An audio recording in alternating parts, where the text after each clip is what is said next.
make sure you keep your eyes on the road.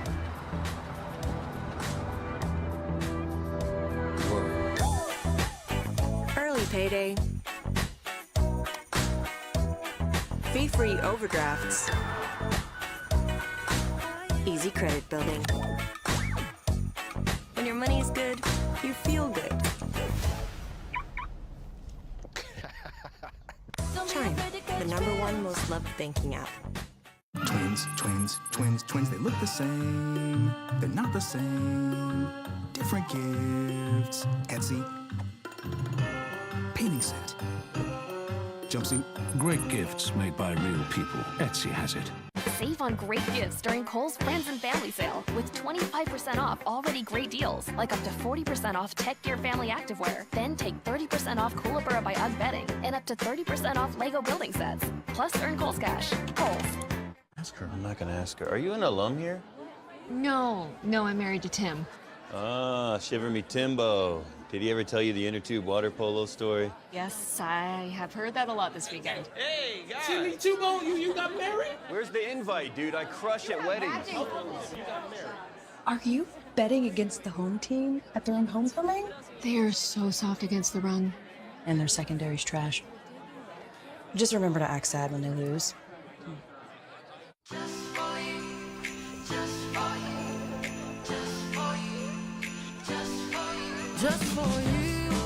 just for you. Finally realize that it's just for you.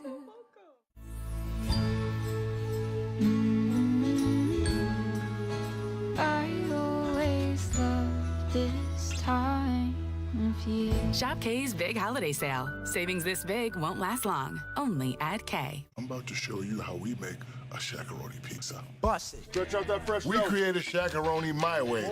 An extra large pizza topped with extra cheese and extra pepperoni. And right now, for a limited time, get free delivery with a minimum purchase. Only at Papa John's. And welcome back to Monday Night Football from Miami, with the Dolphins trying to protect that perfect home record. Be able to set up camp here down the stretch as they try to avoid the kind of slide that cost them a year ago.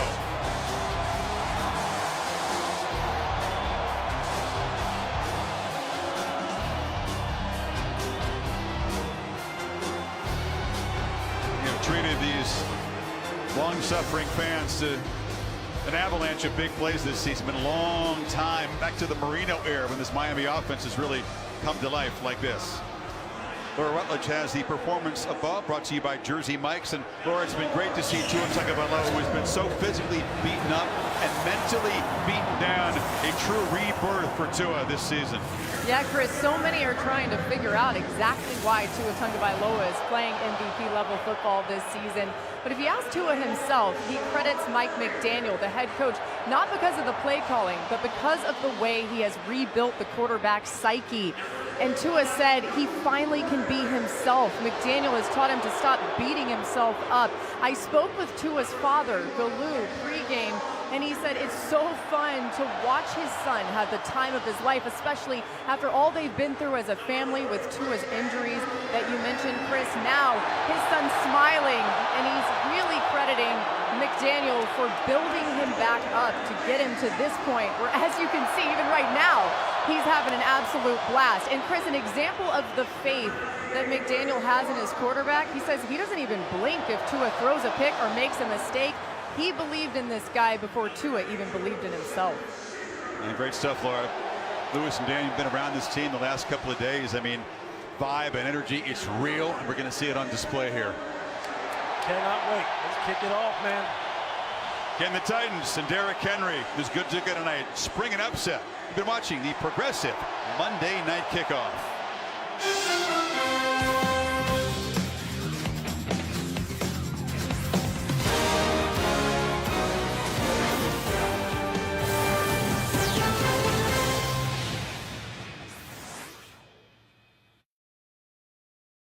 At Jersey Mike's, we bake our bread fresh in store. But be careful, the scent may attract company.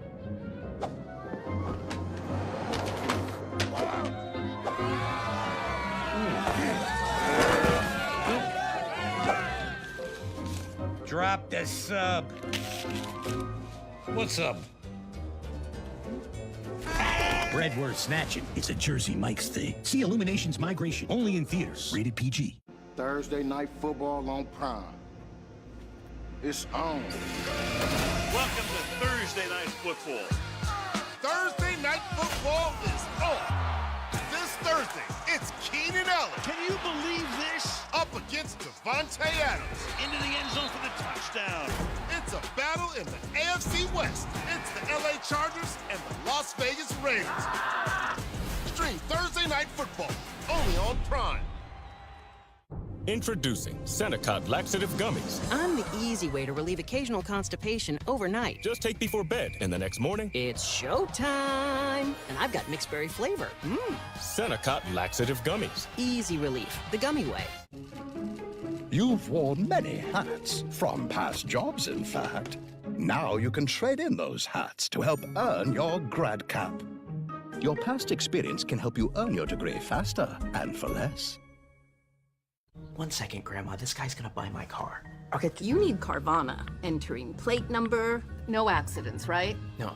Generating offer. Carvana can pick it up tomorrow. That's an amazing offer. Sell your car the easy way with Carvana. Mom, sometimes older parents need extra care. Let me help with that, Mom. I better get this ambulance. Oh, no. Let me help with that. Let me help with that, Mom. Let's give Mom some help. Find care for your mom and dad at care.com.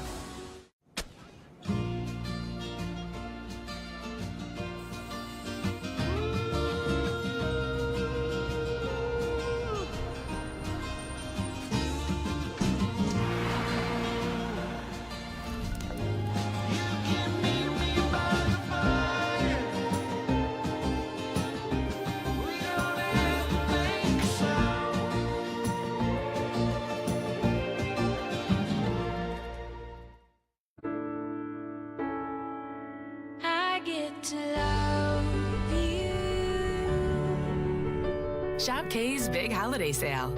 Savings this big won't last long. Only at K. Just for you, just for you, just for you, just for you, just for you, just for you. Finally realize that it's just for you.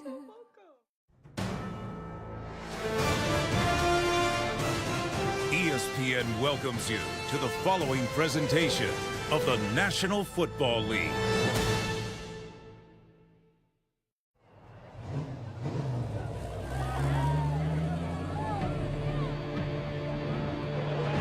Sky's the limit for us. Everything's right there in front of us. Just got to continue to keep stacking those wins.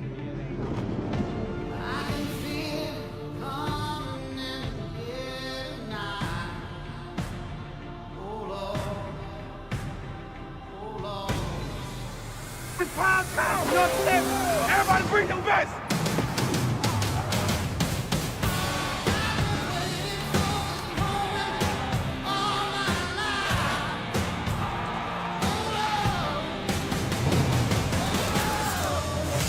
Straight from the rip, we ballin'. All grit, all stars, all in, all courage, all clear. Never fallin', hustlin', motivate, yeah, that's my calling. Crowd applauding, from grind time to prime time. Seize the moment, season is mine. Game time. Touchdown, Miami! That is what you call an explosive offense. Ladies and gentlemen, the king!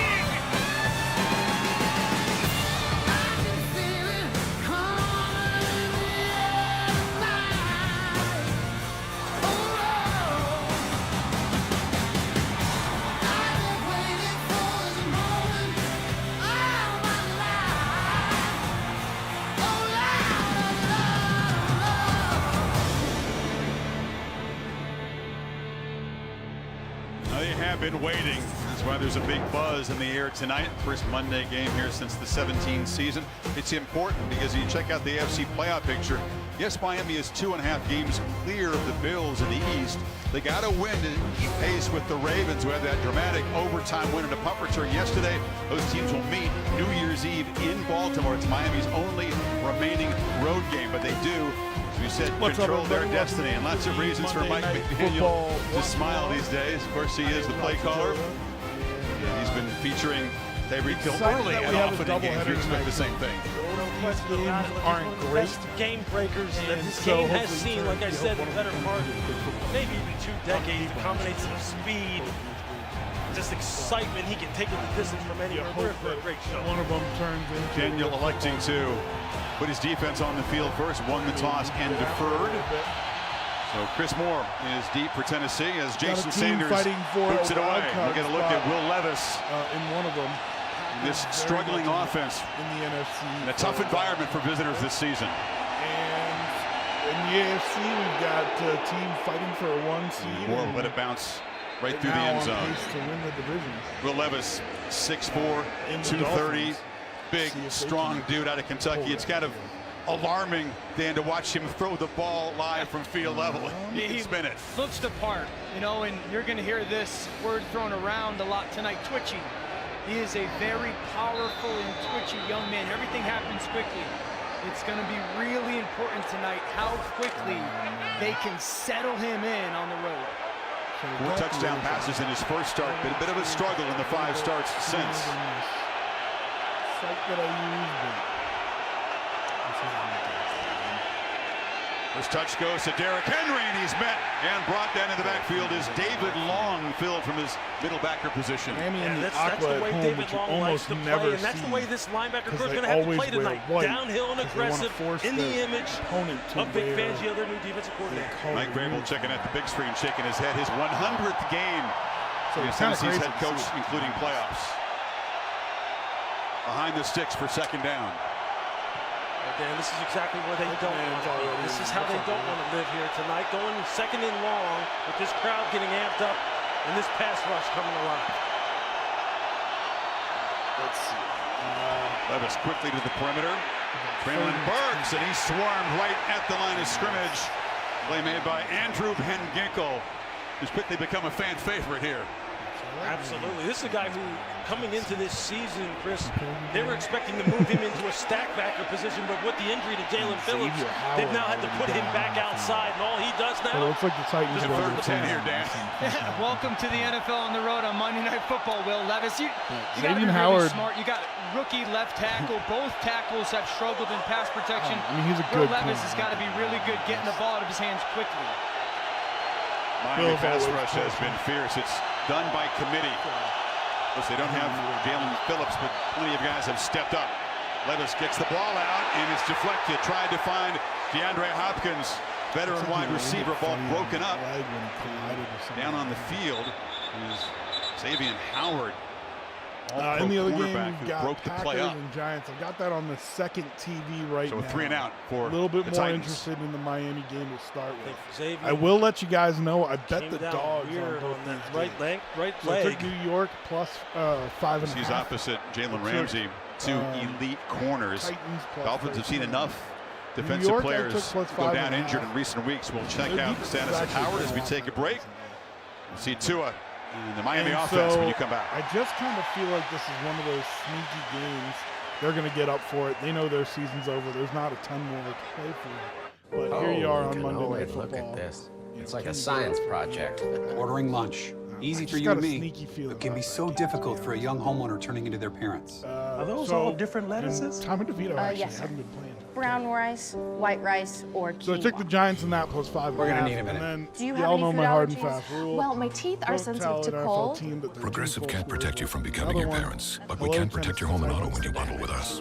Yeah, they might get run out of the building. Oh, I'm just paying for my own salad. The 13.5 points. Lunch? Yes, please. That'll be $23. Your So ad says I'm it's on both free. the dogs It is right for our now. economy Could end up ultimate being a tough passengers night for who me. paid extra. But I'll we'll just have see. We'll see water. if, Okay, we cash can or make it card? a little For bit of water? fun. Well, It's at always fun to AT&T, try when to we middle offer you with our the best favorite, iPhone you know what I deals, we mean? guarantee it. Even on the new iPhone 15 Pro. Check it out. Made with titanium. We do have free movies with the purchase of headphones. Either of these dogs can get up. You know, Only AT&T gives everyone our best deals on any iPhone with any popular plan. Guaranteed. Get iPhone 15 Pro on us. There. All right, Milkman, let's see this. What you got here? Hey, Rob. If you love to travel, Capital One has a rewards credit card that's perfect for you. With Venture X, earn unlimited double miles on everything you buy and turn everyday purchases into extraordinary trips. And get access to over 1,300 airport lounges where you just check in and chill out. Open up a world of possibilities with Capital One. What's in your wallet? Yeah, I mean, It's the return of the Saturday Showdown on NFL Network. First, Vikings Bengals. He's got it. Then, Steelers Colts. He's in there. And Broncos Lions in prime time. The Saturday Showdown triple header. Saturday only on Listen, NFL if the Network. flag came out after the touchdown, Dolphins defense got the stop with 3 starters out. You know about Phillips' Achilles this season is finished. Baker could miss a few games, and Javon Holland was closer to playing, but the safety not able to go tonight. 2 offensive line starters. It's kind of a big deal. We'll get to that shortly, but Teron Armstead, left tackle, veteran guard Robert Hunt can't go tonight either. Here's a brand new punter, Ty Zentner, filling in for Ryan Stonehouse. He had 2 punts blocked, protection breakdowns a week ago. He got injured. So Zentner, one of 8 guys who tried out. The most Tom controversial Quinn, phantom holding call. special teams assistant coach, who steps up. Greg Ackerman was fired by Mike Vrabel after that breakdown in the loss to Indy. Back-to-back punts. Yeah, exactly. It's just an unacceptable way to have your special teams perform, especially here down the stretch. We'll see how the operation here looks tonight. Zentner was a place kicker, kicked a game-winning field goal for Kansas State to beat TCU in the Big 12 championship game a year ago. Just doing the punting here. It's a high, short boot, and Braxton Berrios steps up. There's a minute and makes the 10 fair catch at the 28. 2 timeouts, maybe 3. So tonight's starting quarterback brought to you by Bounty. There's a minute 10 left, 2 a timeouts when they score. Quick picker-upper of things. He gets the ball out very quick. Are you wholeheartedly sure that Josh Allen isn't going to drive down and kick a? Well, I guess he would need a touchdown. You wholeheartedly sure Josh Allen isn't going to drive them down and score a game-winning touchdown?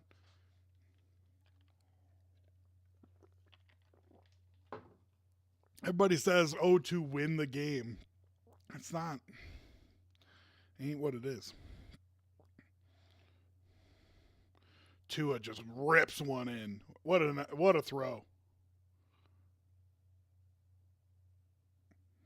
Oh, who's down? Who is that? Waddle?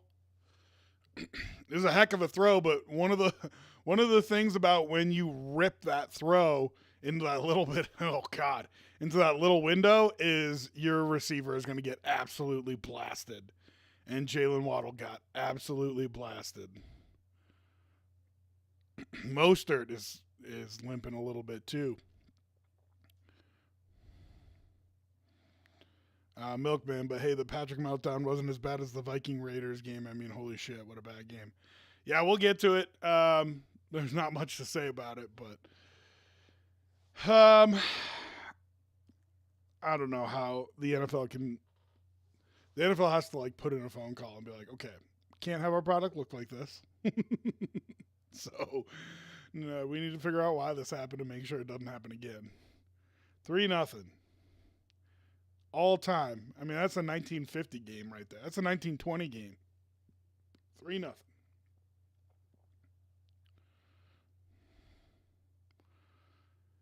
Both games in commercial right now. They're doing a whole Tommy DeVito thing. That's kind of funny. Don Bosco Prep.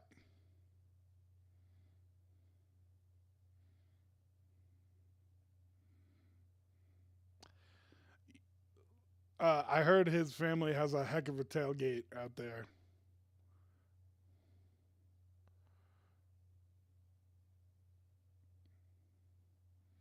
Chicken parm sandwiches is what I heard. Who doesn't want to be part of that tailgate? As always, let me know what bets you got. If you got anything, I got both of the dogs tonight. I took the points in both games. And, of course, we'll be looking for a middle, so I need my guy Tommy DeVito here. You know what I mean? Give me a little bit, Tommy. Give me a little bit, Mr. DeVito.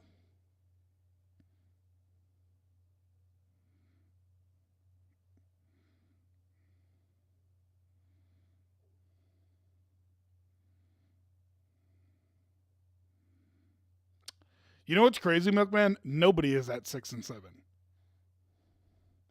Everybody is at 7-6, and then the next closest team is 5-8. So, I mean, listen, the log jam will clear at some point, and I do want to talk about this tonight. It's amazing if you look at that cluster of teams. Both the AFC and the NFC wild card is just wild right now. Showing this throw from Tua again. I mean, a heck of a throw, but he just leads Waddle right into the safety. In 1990, he would have been freaking dead. All right, here we go. Finally back to football. Giants driving as well. Little toss plays that Achane. Sniffed it out.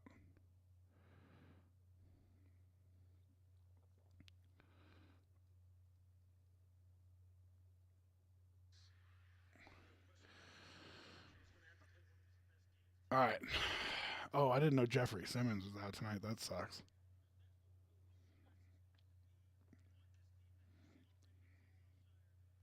So it's funny, the A squad is on the Giants-Packers game, and that's on ABC, but it's purely on ABC because of market size. Like, only because New York and Green Bay is a national team is it on ABC. I think the Dolphins are the better team. Maybe you think you'll get the better game there, too. I'm not sure.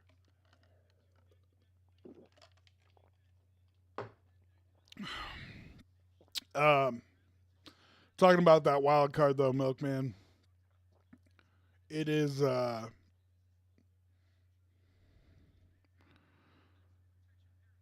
it's not only super clustered, but I think the top four are closer to those wild card teams than you think.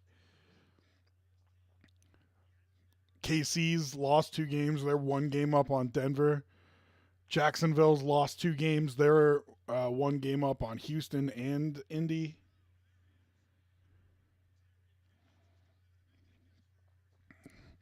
Chris Fowler on the call. What do you guys think of Chris Fowler doing NFL? Herbie doing NFL is okay. I don't mind him and Michaels, but they're not like my favorite.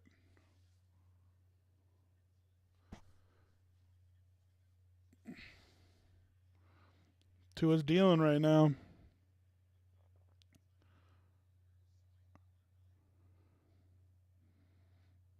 Whoa. Tommy DeVito moving the ball too.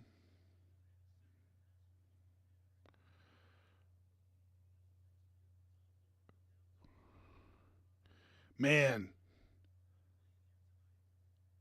Dolphins have another guy down, and they already came in with a slew of injuries. Who is that? One of their old linemen.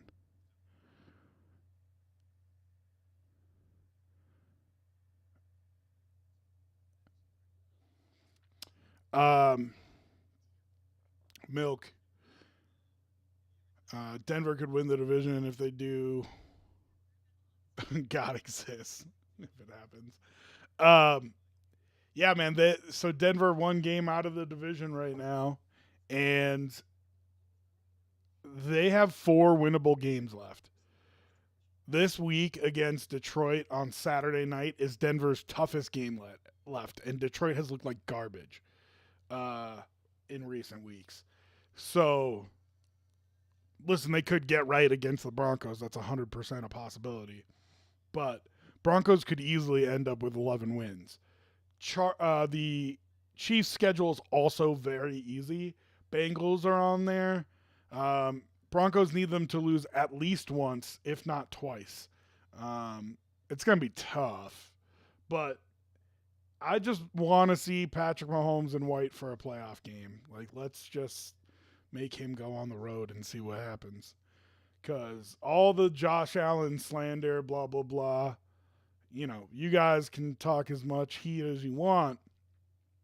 The dude has won a bunch of playoff games and hasn't been at home for all of them. You know what I mean? So, but it's always better when you're at home. I don't think Josh Allen is as afraid of going on the road for the playoffs as Patrick Mahomes, but I think he'll be fine. I just want to see him do it on the road. You know what I mean? Giants end up punting.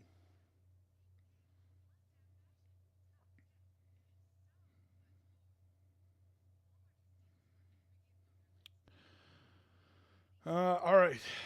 Let's start going through the games, actually. Instead of doing that on my betting app, let's do it on here.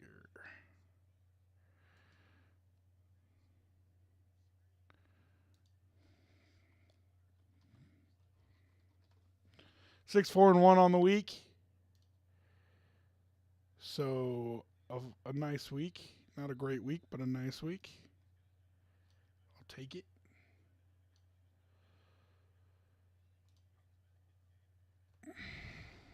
All right.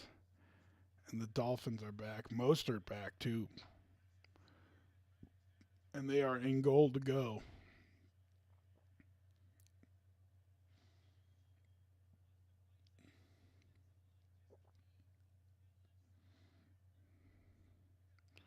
Nice little fold.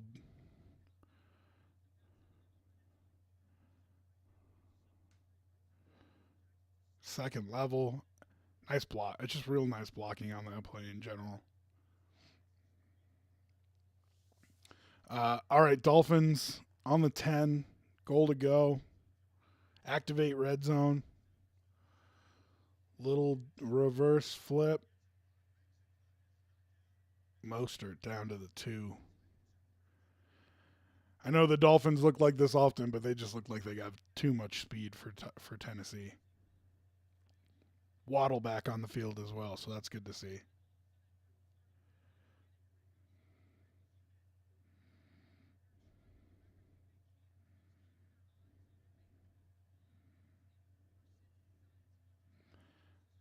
NFC now a wild card too because the Eagles lost to the Cowboys 100%. The top of the NFC can jumble a whole lot. Did he fumble? Oh my God, Tennessee football. Let's go. Titans plus 13.5. Let's go. Yeah, the NFC, the top of the NFC is going to jumble a whole lot in terms of who 1, 2, 3, and 4 and 5. 1, 2, 3, and 5 seeds are. And then 4, 6, and 7 are all in a little jumble as well. Because they are, I mean, there's just all kinds of teams that have a shot at a playoff spot there. The whole NFC South is alive. I shouldn't say that. Panthers don't have a chance. In fact, I think the Panthers are the only team that's officially eliminated. Tua, what are you doing, boss? All right, Titans, put together a 93-yard drive here. Of course they did. Procedural penalty.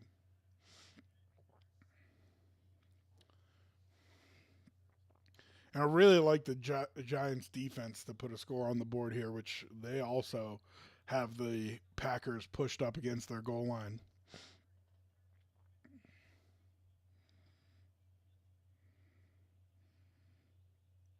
Stacked up on first down are the Packers. Now Tennessee. Their ass is up against the goal line.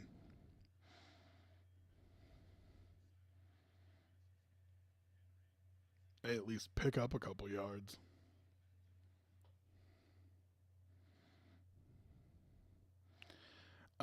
Due respect to the Dolphins, but their fans aren't exactly known for creating a raucous atmosphere. Bills take over every year when they go down there. It's like the Niners and SoFi. So I just don't think they're going to be crazy loud at Hard Rock Stadium.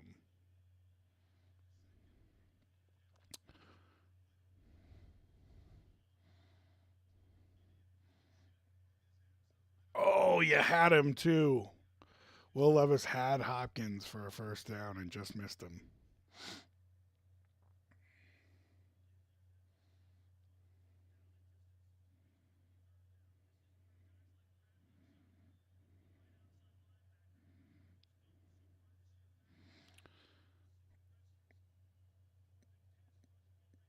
All right, 3rd and 11. 3rd and 5 for the Packers, both of them against their own goal line. Jordan Love misses a pass.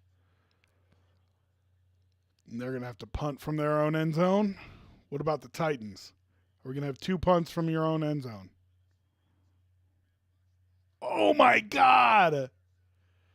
Will Levis throws a pick to a defensive lineman that turns into a pick 6. Get out of town. You've got to be kidding me. What you doing, boy?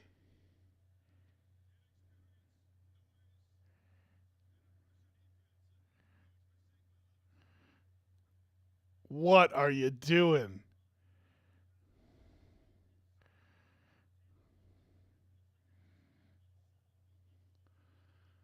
The Packers at least get away with just a punt.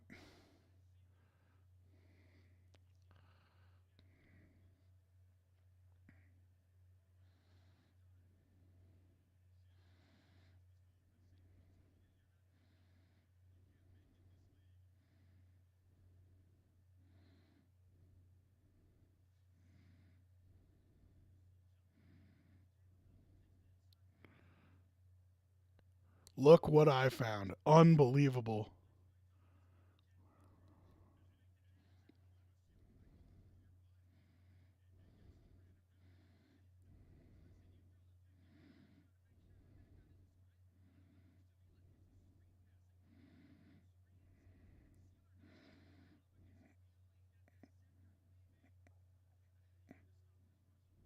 Wow. What a play. What a play from that defensive tackle.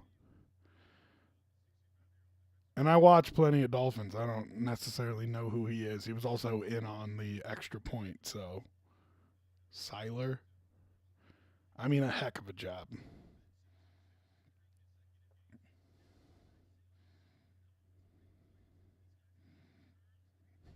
Vic Fangio. Like he had anything to do with it. Wow. Madness. Absolutely crazy. Gabs, what's up? You think they're tougher, Gabs?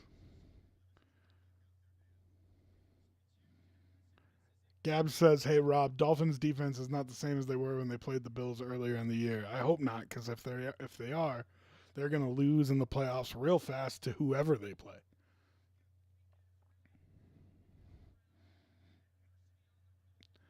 Listen, I've got plenty of respect for the Dolphins. I think they're a good team. I love Mike McDaniels. I like the way they built their team. I think Tua is better than most people do. Healthy amount of respect for them. They have not done it against good teams. They didn't do it against the Eagles. They didn't do it against the Bills. They didn't do it against the Chiefs. They haven't done it against good teams. So, listen, Vic Fangio is a great coach. He is going to figure it out, scheme some stuff up, and he's going to take some things away from you. Problem is, the best quarterbacks in the league right now also create when you take something away from them. Take away Stephon Diggs. Okay. Take away the deep shots. All right. Take away the running game. Okay.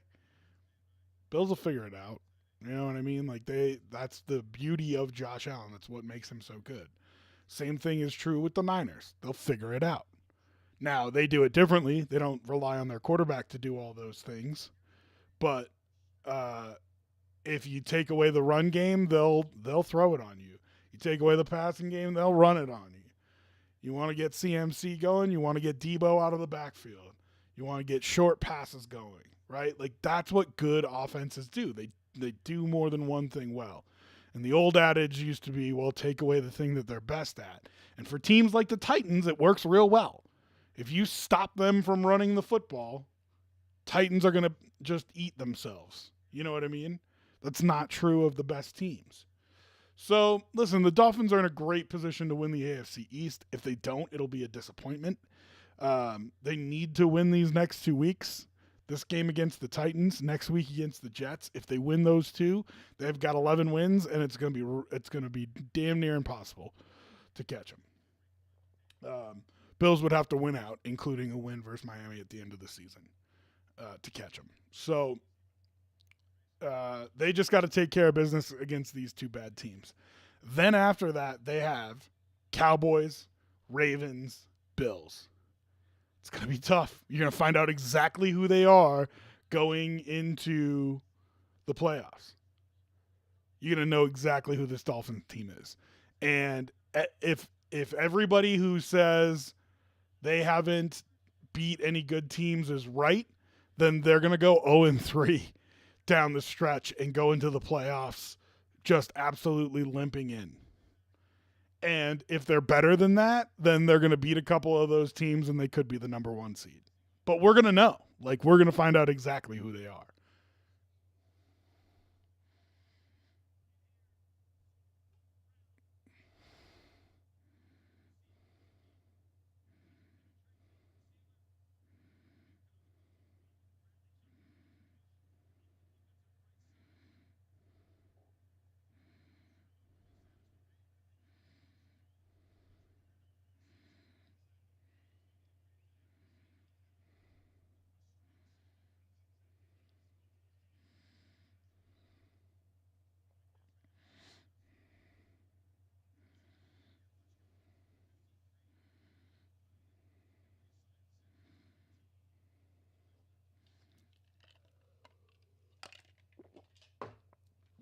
Giants push it into field goal range.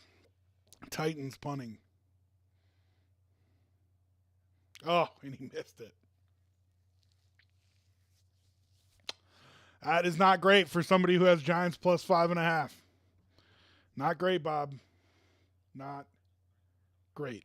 All right, let's start going over the week that was. Patriots with a 21-18 win on Thursday night. The real story here is how bad the Steelers are without Kenny Pickett. With the happenings of the weekend, they find themselves still in a playoff spot at 7-6. But a loss to the Patriots certainly hurts. And, you know, a lot of people talking about, hey, how did you lose to the Cardinals and the Patriots coming down the stretch here? They've got a rough end of their schedule. And I think they're going to regret dropping those two games because I think they're going to end up missing the playoffs by a game or two. So, Gabs, I just don't see the vision for this Monday Night Football doubleheader. Well, so this is the first week without buys, and it's also the first week without college football. So they, I think, are just trying different things. When they first started doing the Monday night doubleheader, they said they wanted a little bit of a red zone feel for the games, where it's, you know, you see scores of multiple games and you're bouncing back and forth and so on and so forth. So I also think that they're going to get massive ratings on both the games. But I like the doubleheader when it's East Coast, West Coast. When they do the 7 o'clock start on the East Coast and then the 7 o'clock start on the West Coast. Personally, I like that better, but they wanted to create a type of red zone feel. Milkman, maybe a head coaching change isn't bad thought for the Steelers. Yeah, I don't know about that, homie. Mike Tomlin's been an excellent coach, and I think he is still an excellent coach. We needed to figure out if they have a Matt Canada or a Kenny Pickett problem. And they have taken the first step into doing that and firing Matt Canada. They need Kenny Pickett to get healthy and figure out if he can be the guy. But it's looking like maybe no is the answer. We'll see.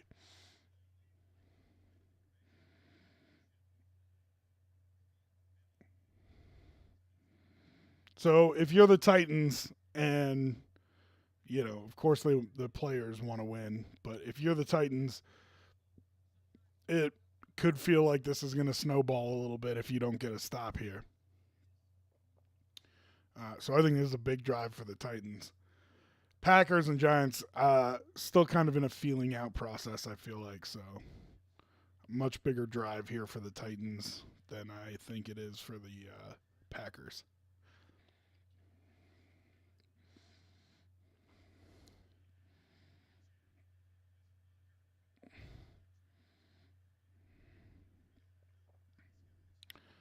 God, the Dolphins' speed is just crazy.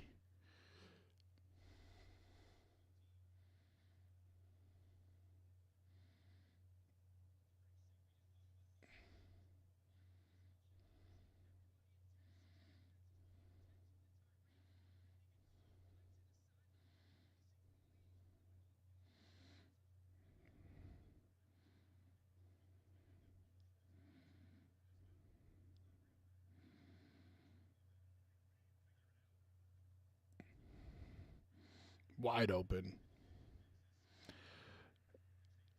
Tua is dealing right now, but I mean, credit to Mike McDaniel, you know.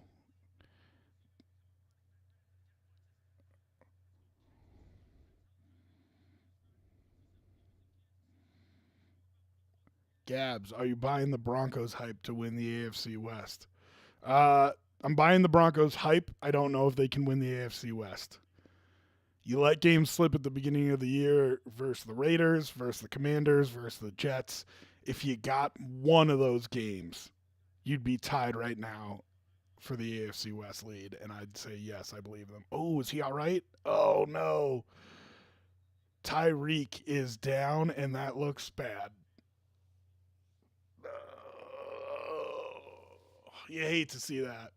I mean, he's not my favorite human being on the planet, but he's been absolutely dynamic this year. Is this a horse collar? Yeah, a little bit. It's a little bit of a horse collar and a little bit of a hip drop tackle. And Hill is in a lot of pain. I mean, we don't need to see it 6 times, crew.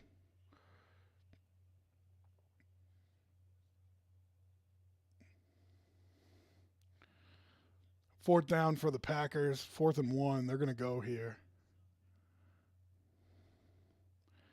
He's walking off the field, but he does not look like a happy man.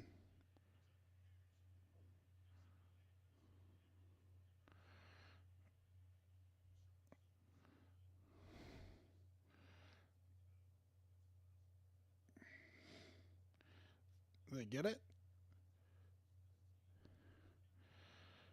Ooh, this is a crazy call in the Packers game. Oh, man.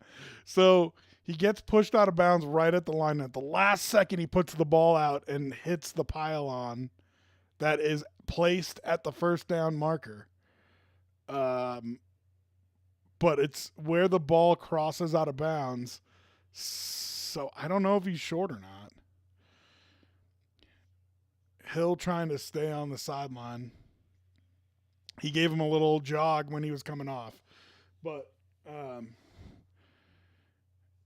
ligament tears, like running straight is often, like your knee feels weird, and running straight's often fine. So I hope he's all right.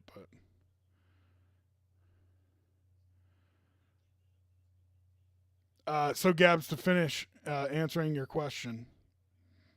Ooh, Waddle with a nice catch. I'm just seeing the replay of that now. To finish answering your question, I'm buying the Broncos hype. I think they're a good team. And in the second half, I want to talk about the wild card in both conferences. But in terms of winning the AFC West, the Chiefs don't have a lot of losable games left. Right? Like, they've got some pretty easy games, including, I think the best chance they have left to lose is the Bengals. So it's just going to be tough for the Broncos to make up one game and possibly 2. So, yeah, we'll see.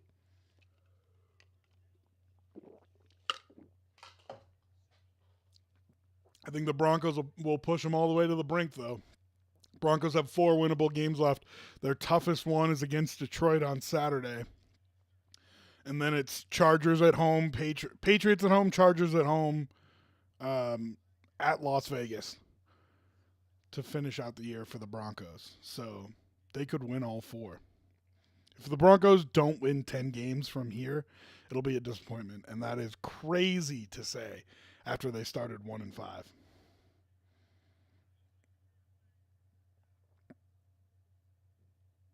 No, the Ravens have an awful schedule, dude. The Ravens might not win the AFC North. The Ravens' schedule is absolutely brutal down the stretch here. And I'm not saying they will this year, but in the past, the Ravens have folded late in the season. Here's the next 4 games for the Ravens. At Jacksonville, at San Francisco, versus Miami, versus Pittsburgh.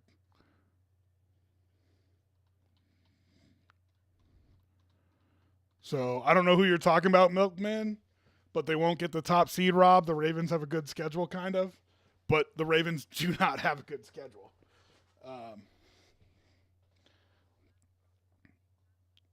I think you just want the Bengals to be good, Gabs, because of what happened yesterday. But we haven't gotten to that game yet. Man, the Dolphins are just ripping off 10-yard runs like it's like they're in the Madden practice. Whatever. Packers in the end zone.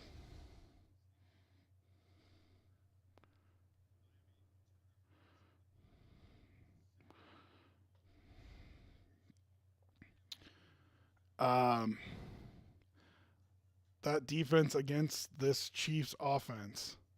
What defense? I'm not sure who you're talking about,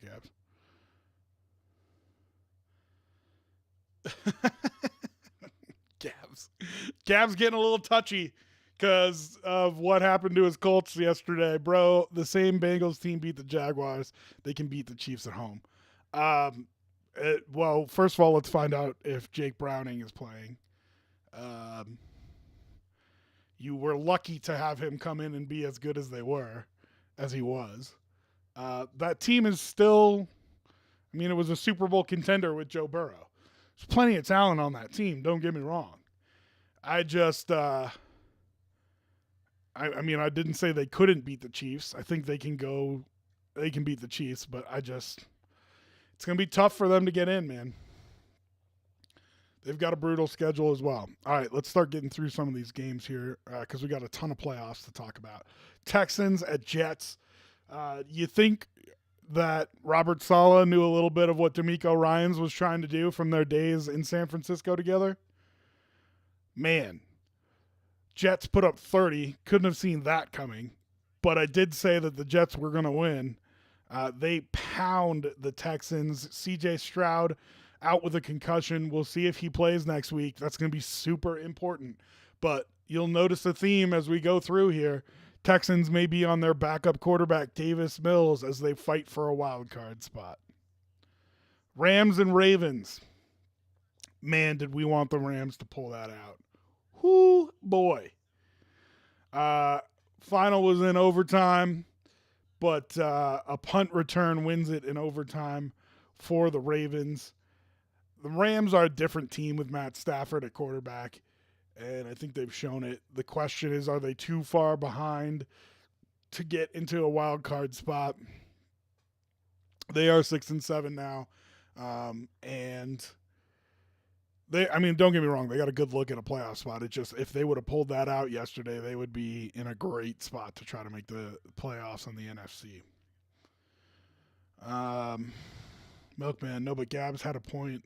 I mean, when the Chiefs have shit wide receivers like that to drop passes and line up offsides. I don't know. You're clearly trying to make a joke and talk shit, but okay. Yeah, I don't think the Chiefs have looked very human this year. I don't know why everybody is acting like I'm defending the Chiefs. Like, I think they're a good team, but they're not the team they've been over the past 5 years. Gabs, don't care if they get in, just want to see the Broncos win the AFC West. Hate the Chiefs fans. I mean, the Broncos are going to have the planet pulling for them to win the AFC West. So that'll be fun. One thing I mentioned on the post-game show last night is the Chiefs still have games against the Chargers and the Raiders left.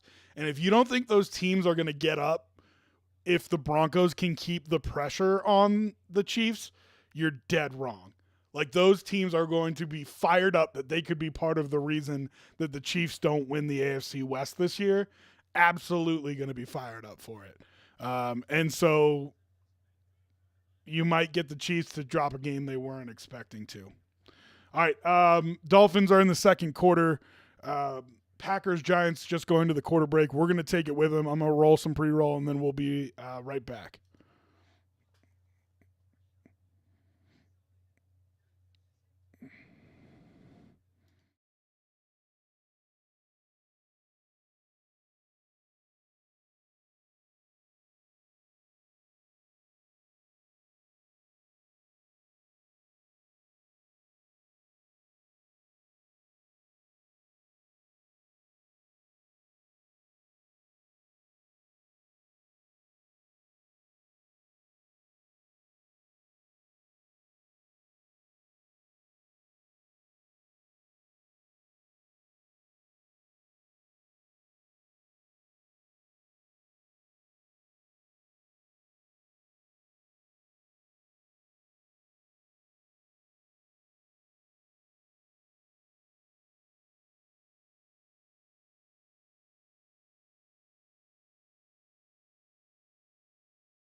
All right, everybody, welcome back.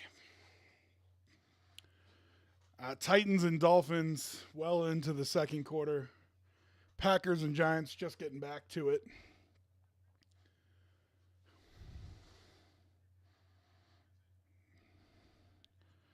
Little razzle-dazzle from the Titans here. Looks like it was supposed to be a pass.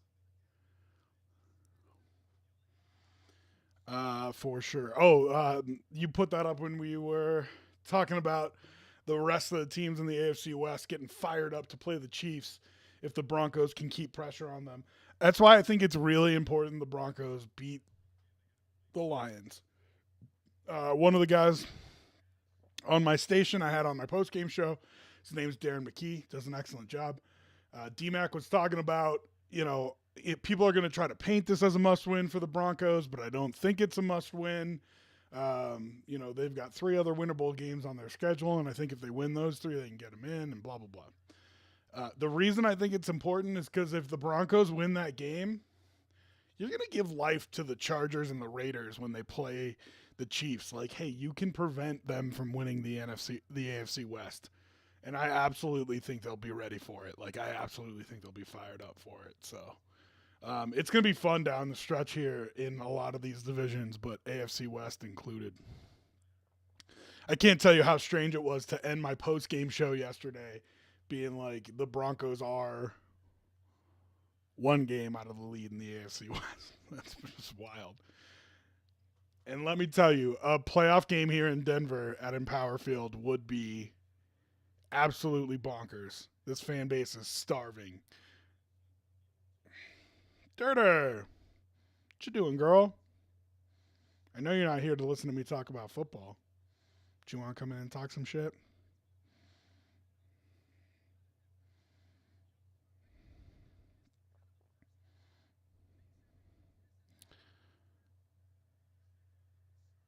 Titans finally moving the ball a little bit. 2nd and 7. Ooh, Tommy DeVito, a nice run.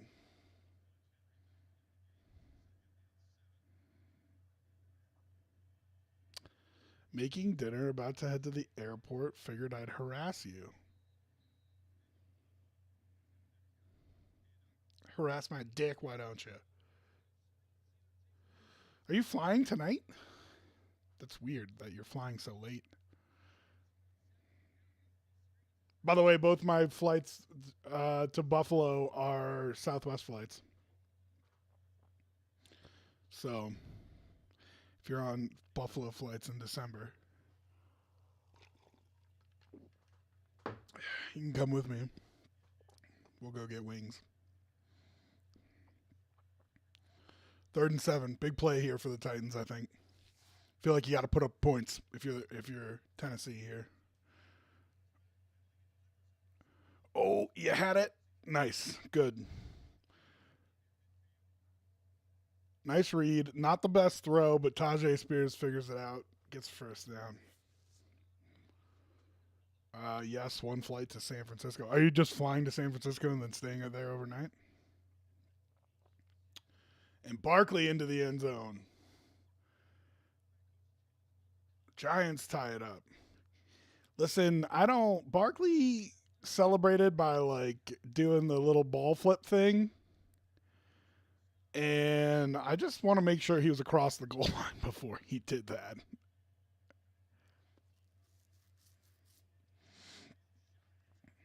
Oh, there you go. All right, I think Titans into field goal range now.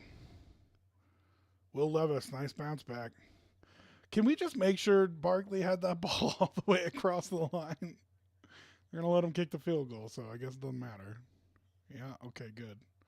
So 7-up in New York, Giants and Packers. I have the Giants plus 5.5 there.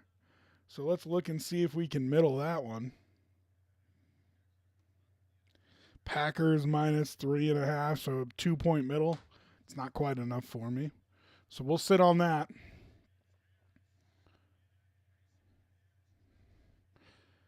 Important, I think, for the Titans to get some kind of points here. But an unsuccessful first down play. Dirter flying to Nashville tomorrow. Oh, so you have all these Titans fans that you care about. That's why you tuned into the stream. Because the Titans are playing.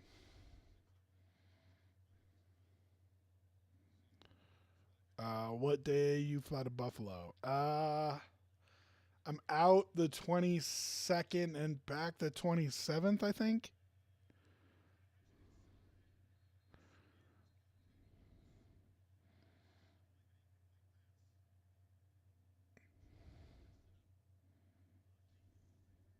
I feel like it'd be very weird to be on a flight with you as a flight attendant. Oh, Will Levis almost threw another pick. Yes, definitely knew which teams are playing tonight. Definitely. It says it right on the... Never mind.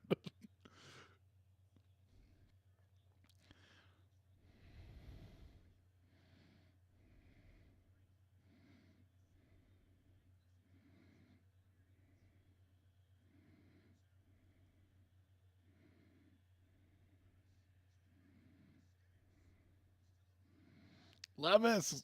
Oh, what? Don't, listen, you are not Josh Allen. Oh, oh my God. Did Chubb take his helmet off?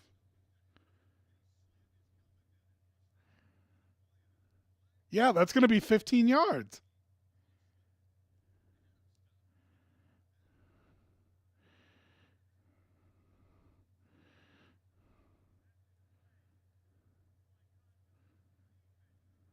Yeah.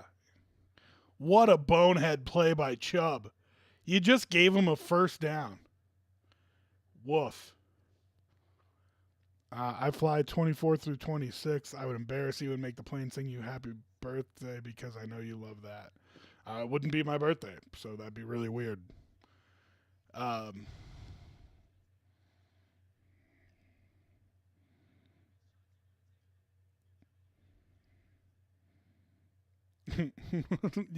Heather, you scared Gabs and Milkman away. We were all talking about football, and now they're like, there's a girl in the chat. Milkman talks all kind of shit, but the people don't know that. I could literally show them my ID and prove to them that it's not my birthday. I'm basically a dude. That's not true. You want that to be true, but that's not true.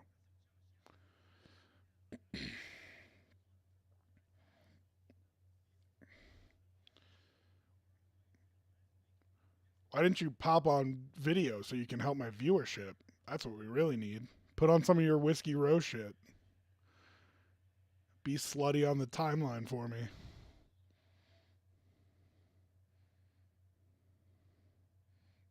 I know you would. This is why I love you. Because I know you would.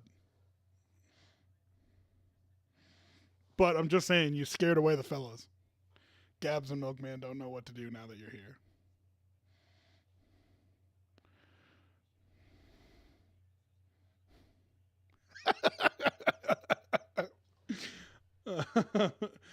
Milkman does talk all the shit. He's our channel troll here, is Milkman. You can tell them yourself. He's right there. Titans into the end zone. Tie it up. Let's go. So we're 7-up in both games right now.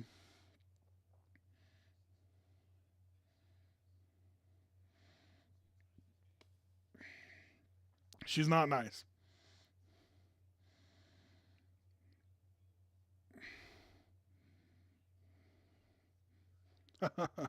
That's true, but the two of you do it in very different ways. But yes, you are two of the more annoying people in my lives. So.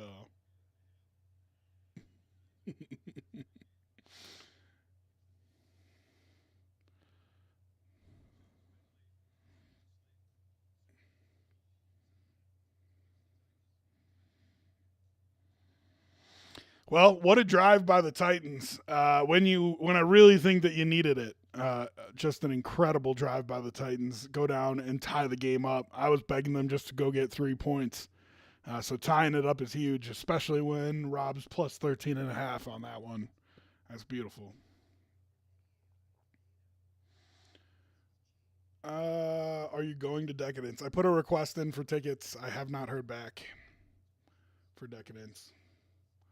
That's probably only 2 though this year, unless I get some kind of magic phone call like I did last year. So I don't know. I'm a big fat maybe.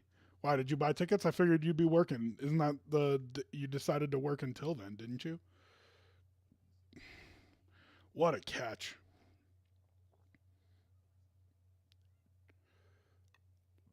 I really need this Giants defense to step up. I don't think the Giants offense is going to continue to score points. Oh, that's a push off. But it was a great catch nonetheless.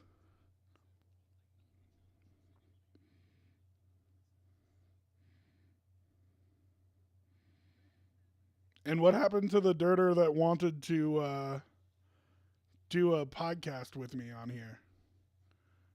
Variety hour. Streamer hour.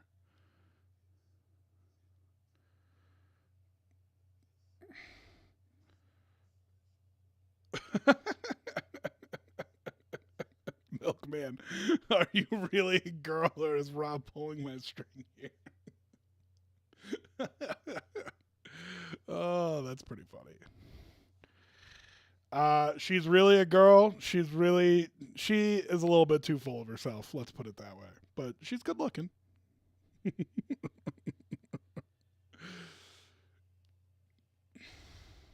She's passable. Let's put her that way.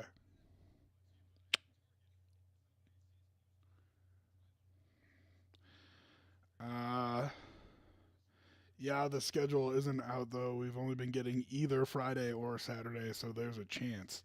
Really? Did you put in? Do they know you're leaving yet? And I still want to put me in coach. Huge cock, actually. If you're talking about your personality, then yeah, huge cock. You didn't do any of the things that I told you in terms of if you want to actually do this. So that says to me that you don't want to actually do this. Because even though it seems like fun to get on here and just talk shit all the time, there's actual work that you have to do a podcast. Nobody realizes that until they try to do it. So I'm going to tell them Saturday. That'll be 2 weeks. Also, you're going to be all emotional on Saturday. Baby girl.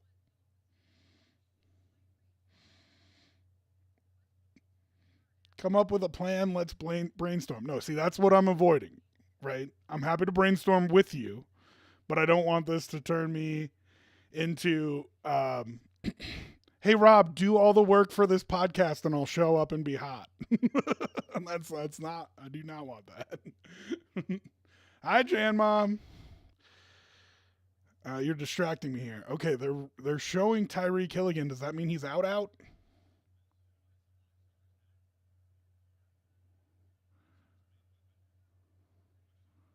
Questionable. Okay. Listen, they have more than enough firepower to win this game without Tyreek Hill, but long term, they need to be figuring it out. No, I'm over it. Girl, you're going to cry when you leave there. Don't you act like you're not. It's not even about the job or the money or anything like that. It's about the other girls.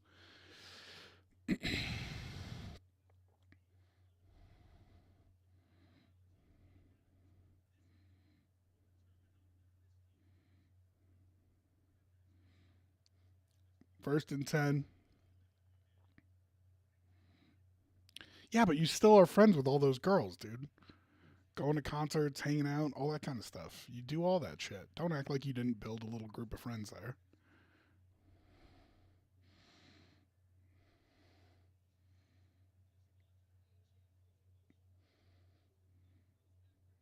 I know you will.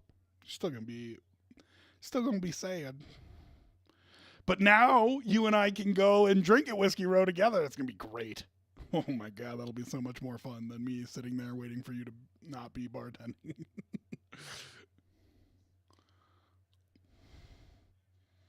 I know she will.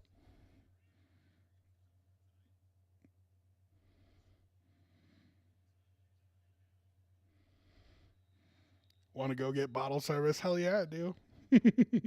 Especially if you're there, because it's going to be super duper extra bottle service.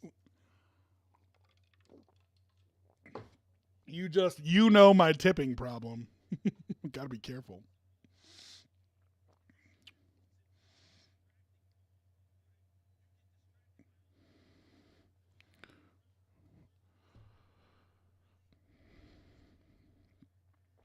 Second and 6, big play here. This can kind of turn the momentum of this drive if you're the Titans. And you need to get a stop on this set of downs if you don't want to give up points. You cannot let them get a first down.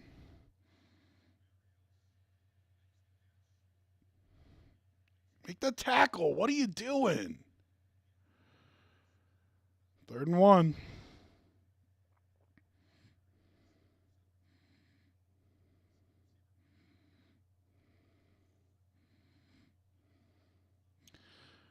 They put wings on the menu. 24 wings, smaller sizes for $44 before tax. Jesus. What a joke. Who do they think they are? They're pretty good, though. Don't tell me they're pretty good, though. Third, you know better than that. Tommy DeVito loading it up. Nice throw. That's a catch. That's a first down. Giants on the move. Tua picks up a first down with his legs.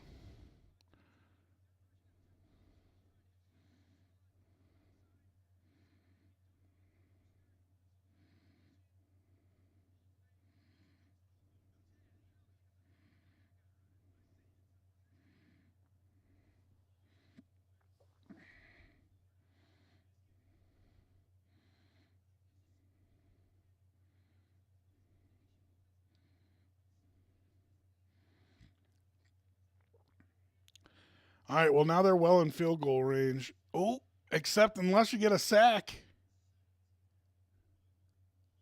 Arden Key. Excellent.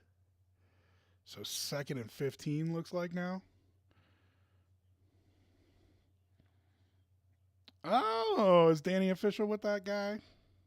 Good for her. She's way too hot to be single.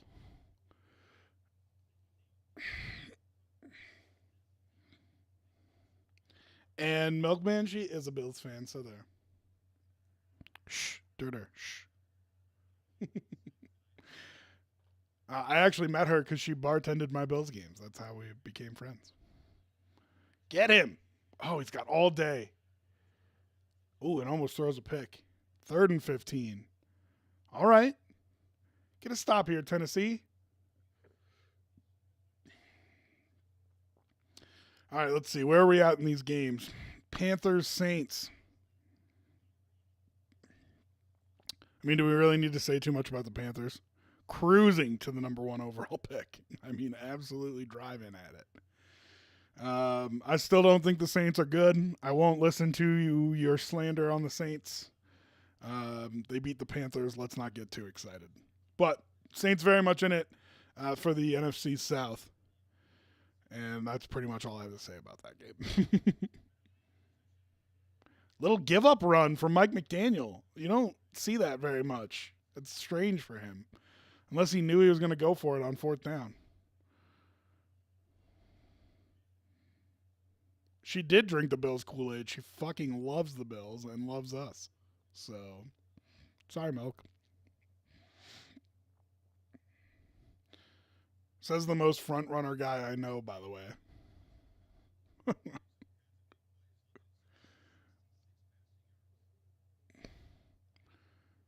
Injury timeout? 2-minute warning. Okay. Colts, Bengals. Gabs, I know the girl in the chat scared you away, but tell me what happened to your Colts, boy. Bengals put a hurting on the Colts. Both teams now 7-6. Both teams now in the hunt for the playoffs. I believe the Colts are in right now. Bengals are down, and I think they're 10th in the AFC right now. Both teams with backup quarterbacks, and we got to figure out if Jake Browning is going to play here. I don't know shit about his injury, and it's super important. So let's see if we can figure that out. Milkman, I mean, you're in Colorado. Like, why not be a Niners fan? We actually have a chance at a Super Bowl. Because you're annoying, that's why. 100%, that's why I wouldn't do it. They actually have a big contingent that takes over bars here, too, for the Niners. All right, your favorite person in the world has to go to work. Love you, bye. Give Rob hell, boys. Bye, Durder. Can I see you sometime soon, please? Please. I've only been begging. Thank you. Goodbye. Go to work. I hate you. All right, let's see what we can figure out here. Okay, well, I'm here waiting, Durder.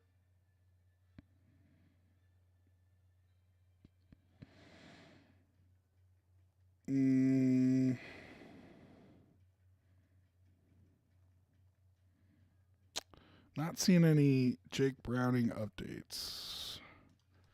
Let's see if I can find something online.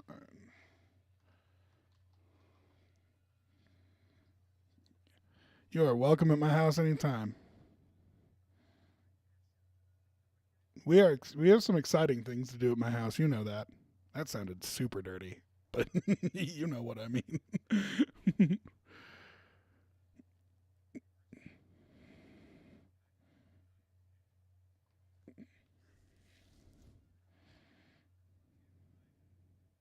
Yeah, I can't really find any injury updates on Jake Browning, so I'm hoping that he's all right. He's been fun to watch play. I'm moving in. Yeah, that's fine. I'll kick Ben out. You can move in.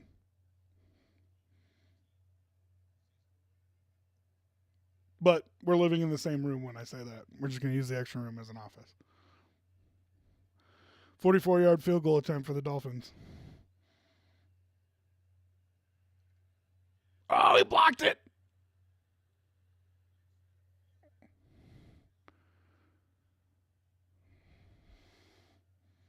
Hell no.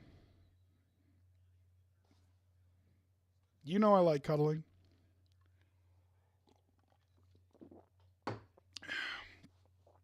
Bunk beds, get out of town. Go to work, would you?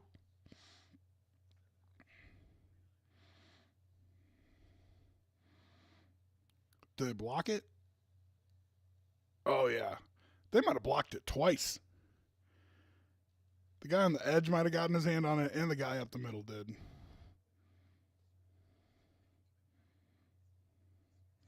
Okay, love you, bye.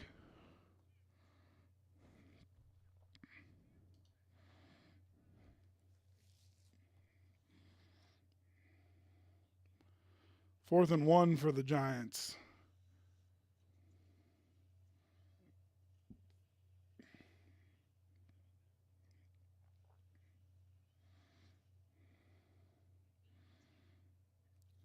Dolphins game significantly ahead of the Giants game. 5 minutes left in that one. Well, that stream's probably a little bit further behind, to be honest. But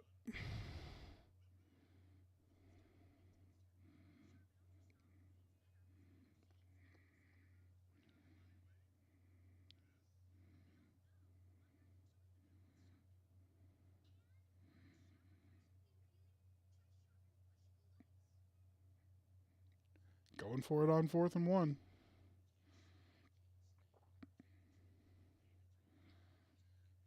Okay, Gabs, now that the girl's not here anymore, can you tell me what happened to your Colts?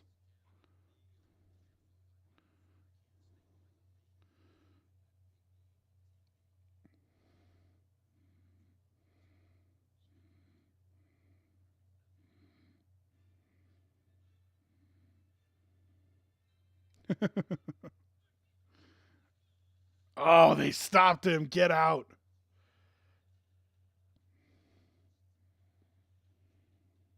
Packers with a huge stop. They take the ball.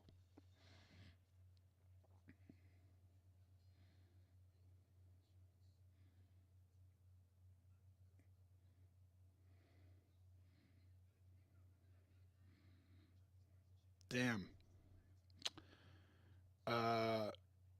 Yeah, Milk, don't be afraid of girls. It's okay. Bucks and Falcons. Why do we have to talk about this garbage game? Bucks end up winning it. Baker Mayfield with a drive at the end. Sterls and I were talking about that game, and the question arose, why would you pick the Bucks in this game? And I said they have the better quarterback. I got laughed at for that, and what did Baker Mayfield do but drive them right down the field and win the game at the end? Thank you. Come again.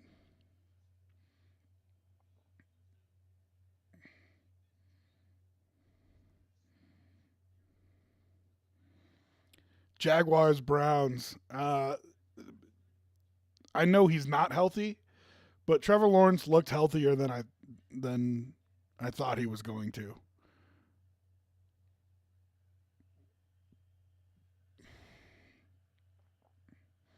Are the Titans just going to try to kill this half?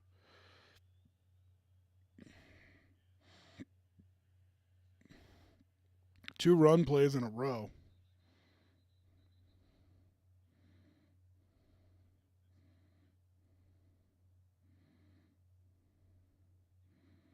Damn, holding. It's going to drive him way back.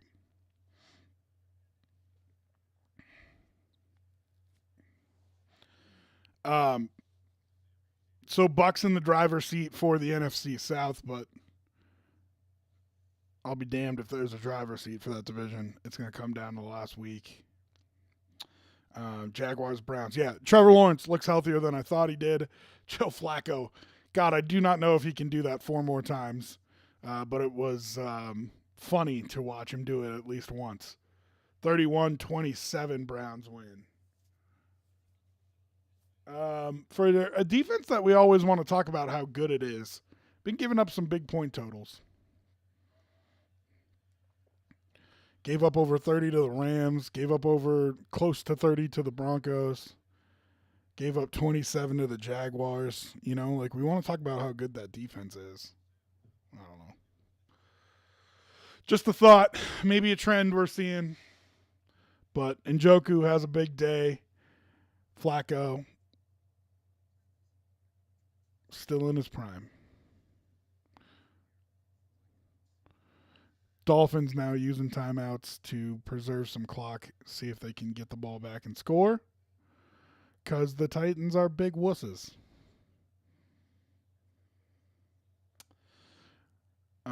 What's going on here? Packers with the ball again. Moving.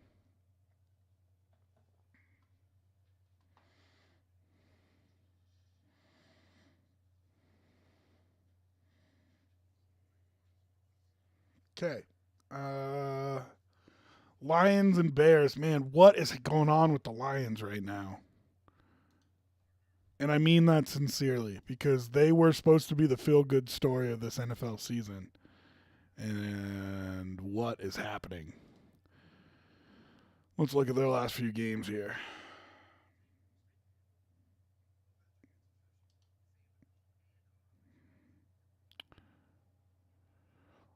So their last 4, almost lost to Chicago, lost to Green Bay. They escape against New Orleans, and they lose to Chicago.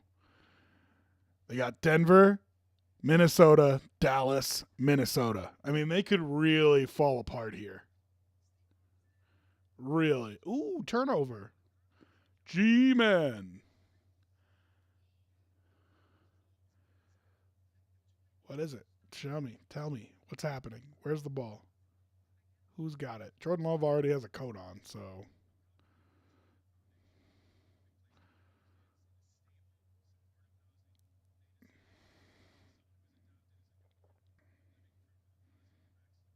Oh, wow. It's just a center field pick. Nice return, too.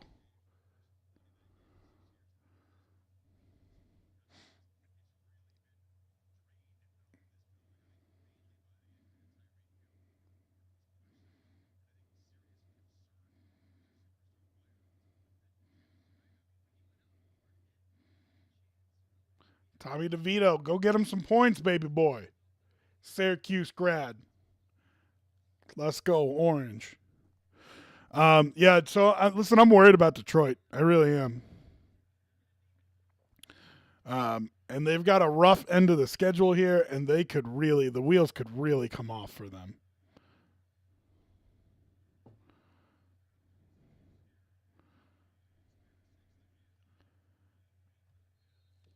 They're 9-4, and I don't think 9-8 is out of the question, which is kind of crazy.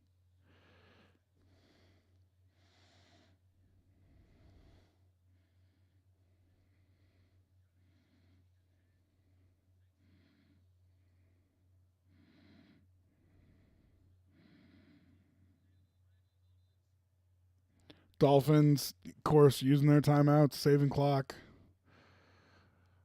Titans just giving up a possession, which is wild to me in the modern NFL.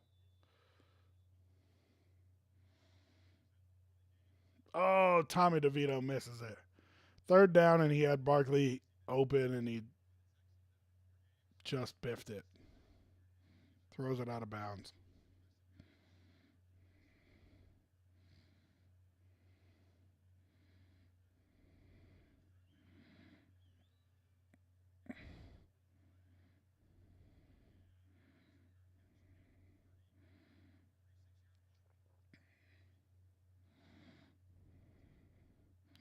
All right, so the Dolphins get the ball back on their own 30. Plenty of time for them to go down and get a field goal. But this offense isn't, it feels like a passing offense. It's not really a passing offense. This is an offense designed around the run, which is part of the reason that they struggle when they're down. So it'll be interesting to see this 2-minute drill for them. They can still run a lot of their concepts that get guys open. But yes, Tua throws the ball, but very short passes in terms of, creating multiple options, putting defenders in conflict. It's really more of like a run type passing game. So we'll see if they can pick up some chunks here. 1 timeout, 56 seconds, plenty of time to get in scoring range.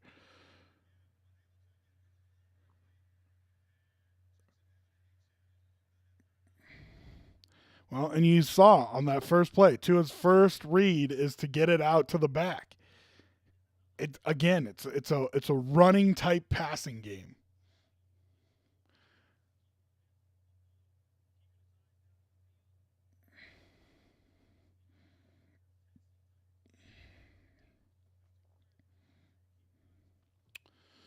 Milkman says, let them keep losing and gives us the Niners a chance to win the NFC.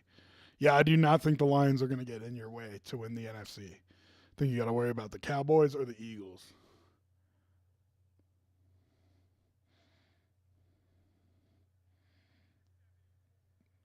So wipe out that catch they just had. Moving back 5 yards.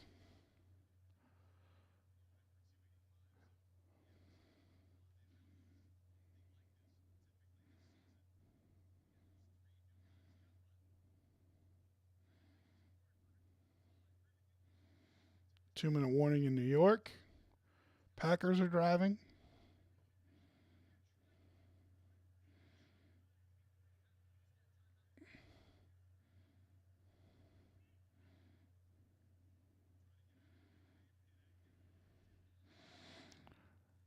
Incomplete.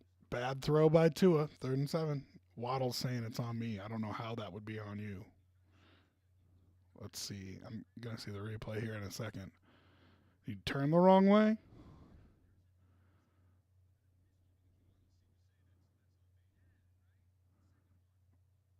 Yeah, maybe he's supposed to run an in there.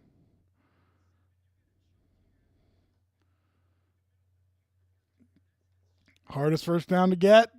Everybody, the first one.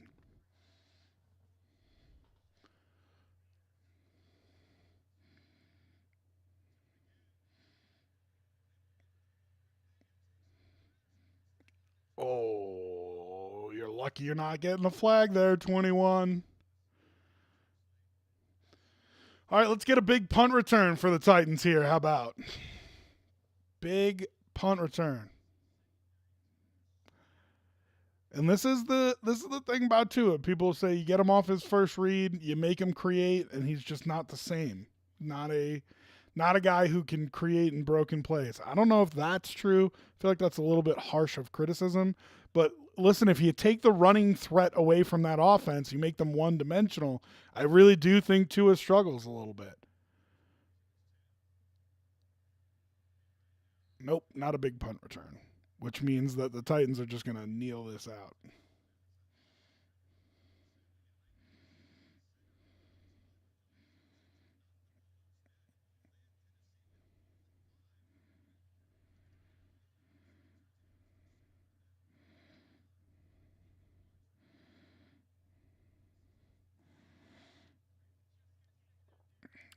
Okay, the afternoon games we will get into in the second half, and then we'll talk a little bit about the wild card and everything going on.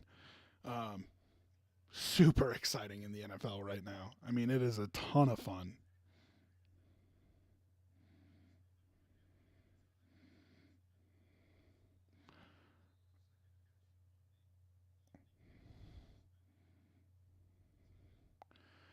Weird that the Titans are going for it now with 28 seconds left, now 23. And yet they wouldn't with 2 minutes left. Oh no, the Dolphins are going to get the ball back. Like, yeah, of course they are. Try to fucking score.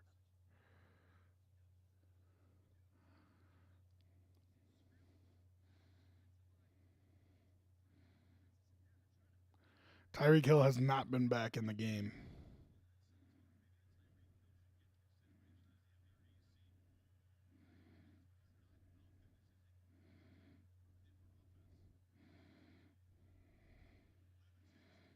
Oh, what a hole shot.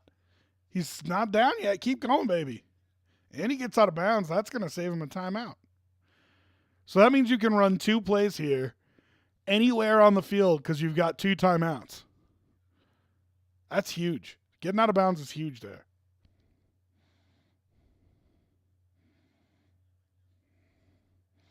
And he got out at, what, the 45, 47?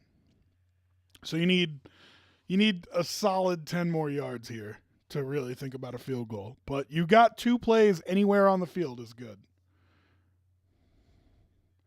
With 2 timeouts. All right, Jordan Love driving the Packers. Just winging balls up there. That was ugly. But he got his pass interference call. I guess that's probably what he was going for. At least I hope so, because that was ugly otherwise.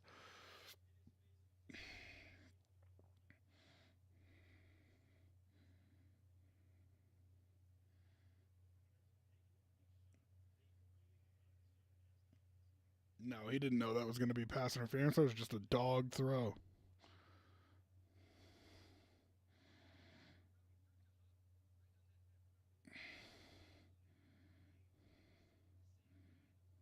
What are you doing, Giants defender?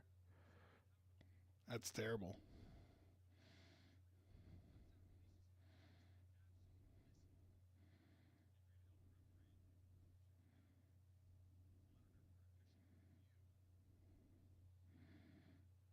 What's the review for?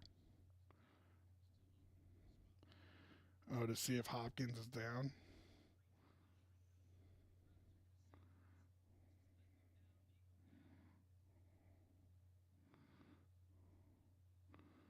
No.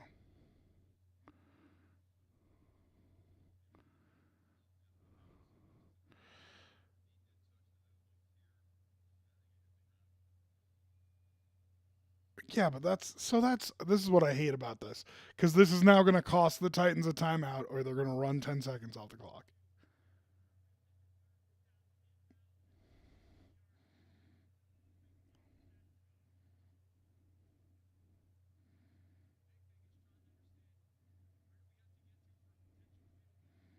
You're not going to change the clock. You're not going to change. Like, what is going on here? What an awful job of officiating this is.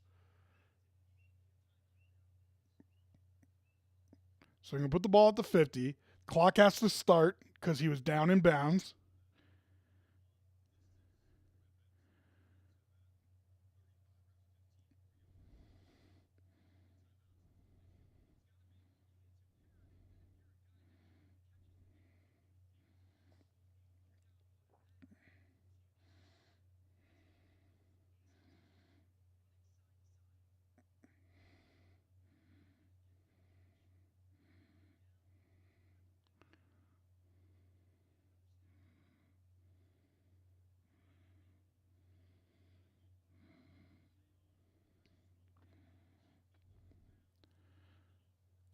Okay, Packers are in the red zone. They're 2nd and 4 with 24 seconds left.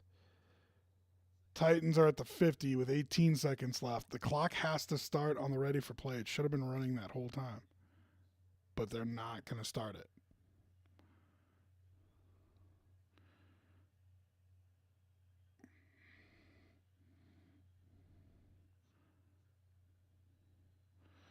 Okay, so you still have your 2 timeouts. Oh, Jesus.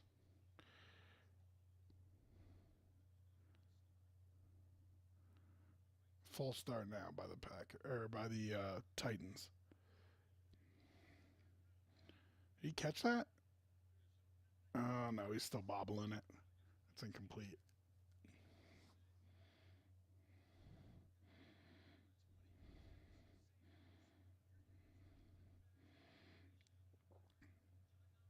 Okay, 18 seconds. You need about 20 yards here for the Titans.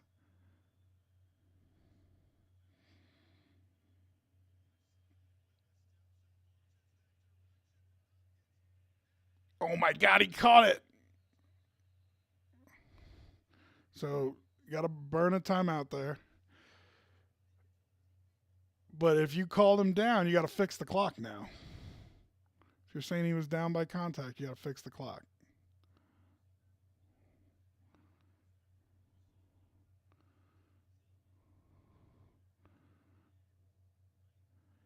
And Titans can get out of here with a field goal. Now, listen, you got to burn a timeout here. Should be around 10 seconds left, which means you can take at least 1 shot at the end zone, maybe 2 if you do it right. I don't know if you trust a rookie quarterback to take 2 shots at the end zone without a timeout in your pocket. Because, well, I mean, if he executes the first one, you'd still have your timeout in your pocket. You're going to be at the 11, 10-yard line. And it should be like 10 seconds left if they're calling him down by contact. Yep, 10 seconds. So you get 2 shots at the end zone if you do this right.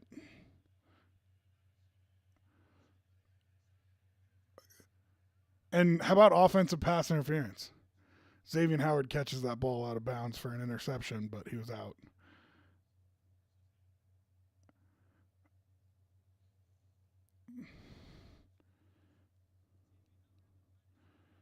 Nope, foot was on the line. Didn't get the second one in.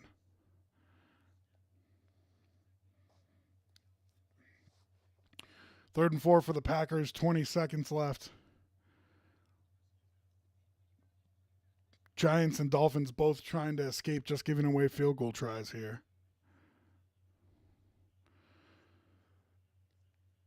Okay, no running around here, Will Levis. You got 8 seconds. You got to make a decision and throw it.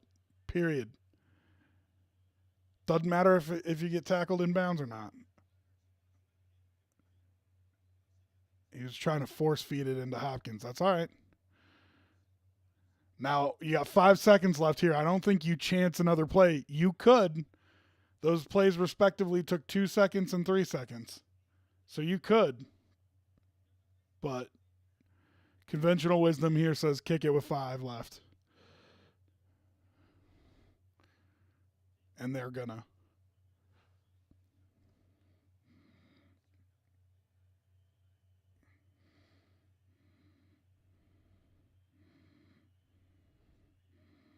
Excellent job here from the Titans with 28 seconds left to get down the field and get a field goal.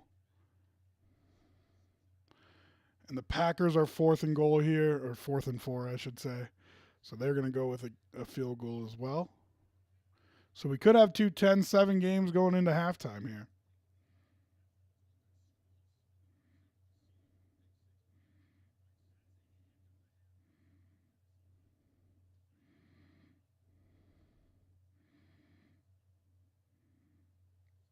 Wow, I'm surprised the home clock operator in Miami let all 5 seconds tick off the clock there. I think if the field goal's over 40 yards, it has to take at least 5 seconds. But if it's under 40 yards, it can take less than that. And that ball was clearly through the uprights in less than 5 seconds. But interesting. All right, Packers with the field goal attempt now.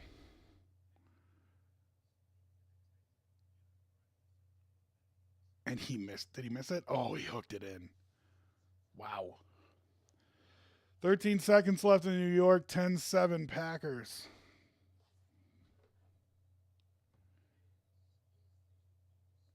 So let's take a look at what that did to the Dolphins line here. Dolphins -4.5. And I've got Titans plus 13.5. God, I'd love a 10-point middle there. But I think I'm going to sit on it.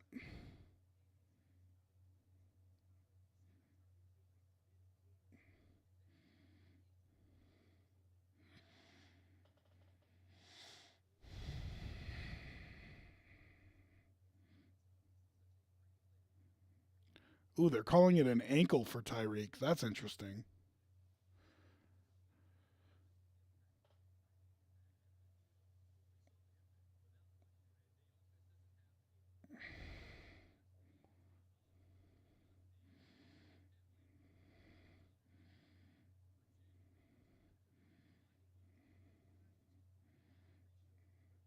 All right, here we go with the kickoff. Packers-Giants. Unless you get something big here, I imagine the Giants are just going to kneel it. No timeouts.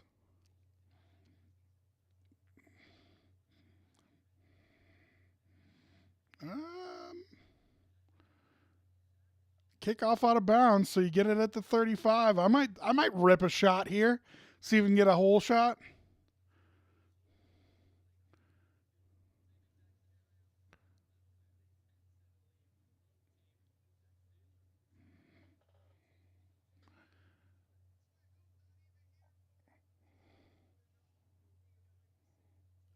he touched it while he was in bounds, you idiot.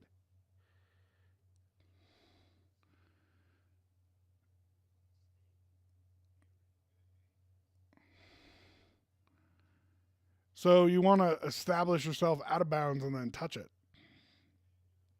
I believe if you touch it and then it goes out of bounds, it's just at the spot. So instead of it being at the 35.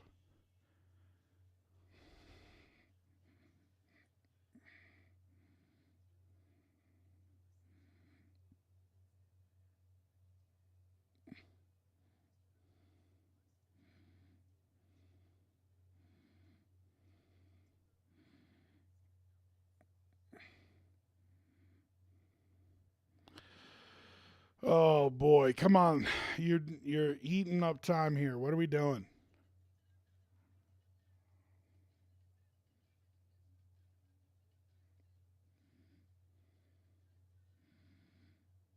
Come on, let's go. Oof.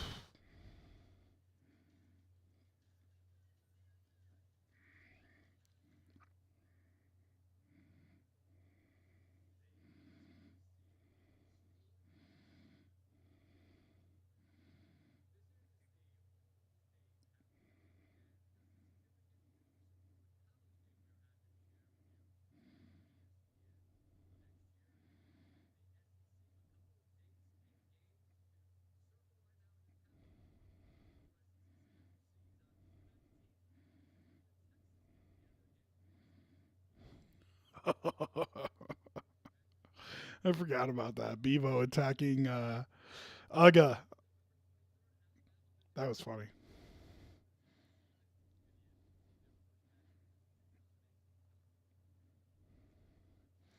Yeah, Texas and Oklahoma in the SEC is going to be weird. I mean, they fit there, but it's just going to be weird. Okay, all that so they could kneel it and we could go to halftime. Excellent. Super. Fantastic. So much fun. All right. As always, we'll take a break for half times here. Go get yourself a drink, a snack, go to the bathroom, and we will be back for the second half of these games. Two good ones. 10-7 in both games as we head to halftime. Underdog leading in one of them. So come back and hang out, and we will also talk wild card in both leagues. Super excited about how fun the NFL is right now. So come hang out with us, and we will talk on the other side.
All right, everybody, welcome back.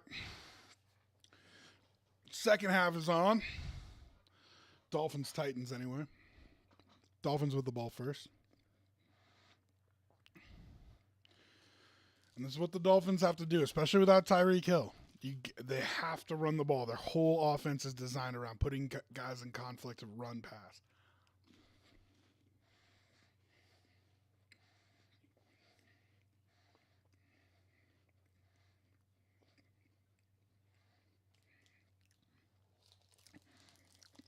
The break was so short I didn't get to eat my snack.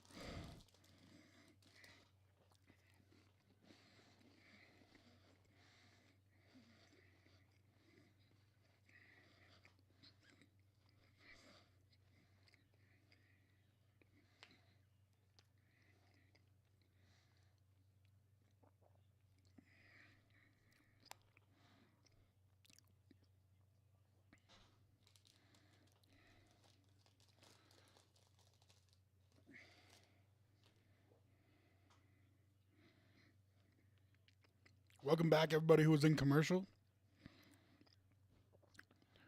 Dolphins already in a 3rd and 3 on their first drive here. Sorry I didn't get back. It was such a short break with the 2 halftimes kind of missing each other a little bit, so apologize for that. No, he did not catch that.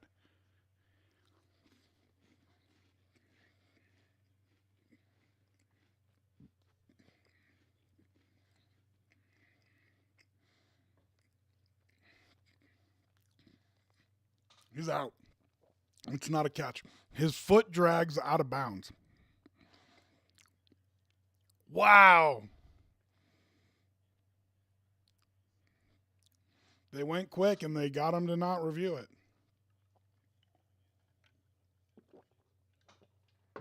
This is not a catch.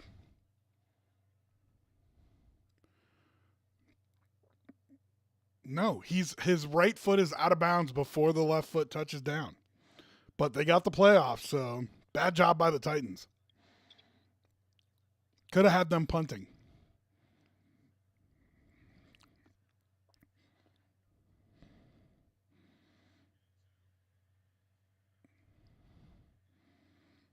And now they're in field goal range. Brutal. Brutal if you're the Titans.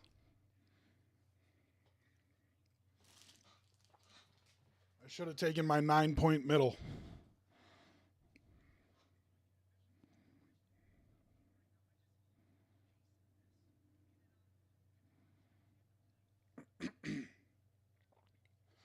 Packers-Giants second half about to kick off here in a minute.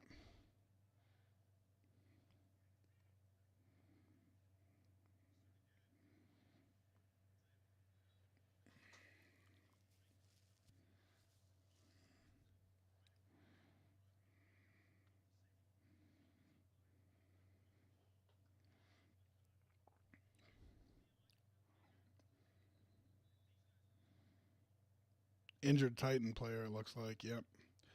All right, so afternoon games yesterday. Seahawks, 49ers. Seahawks covered. Just saying. 28-16, Niners win. Just a workman-like performance from the Niners, it felt like. I watched about the first 3 quarters. The Niners are just a real solid team. Like, there's not a whole lot to say about it. That Seattle team is slipping into obscurity. Wouldn't surprise me if they continue to fall down the ranks a little bit. But let's see what San Francisco's got left the rest of the year.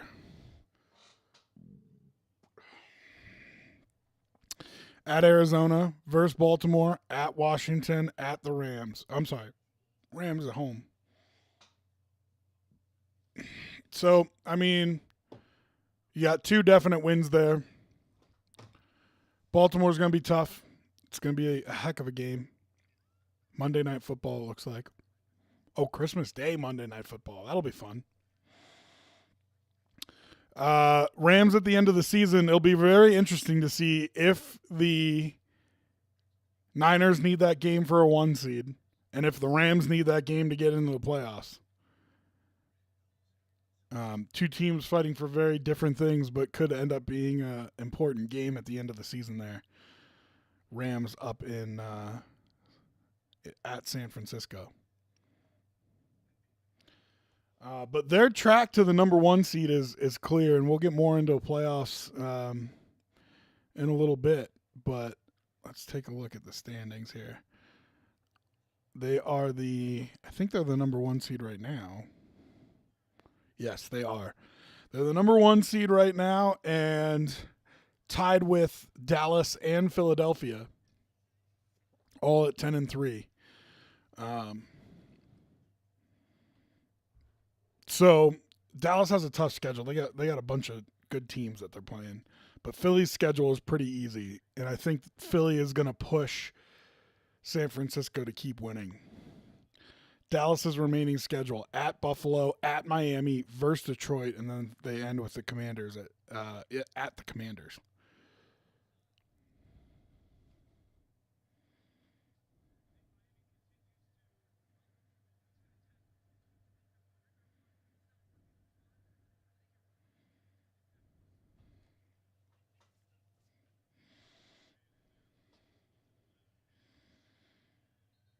Tyreek Hill is just a weird dude, man. But he's still on the sideline in his uniform. No helmet. It looks like maybe they took it away from him.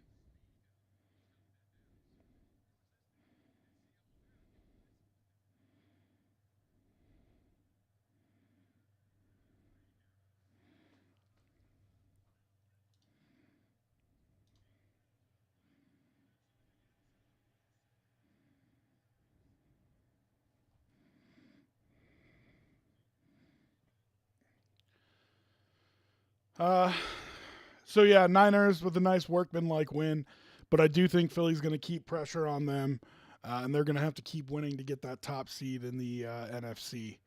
So, but they've got a pretty easy schedule. I mean, it's not too bad. This pass interference going to put the ball on like the 1.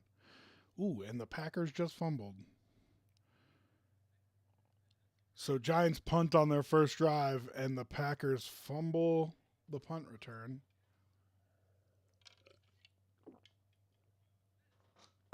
Oh, it's not even a fumble. It was a muff. Oh, muff and then a fumble. He did both. So Giants with the ball in good field position. Where are they? 31-yard line? Go get some points here. Giants plus 5.5.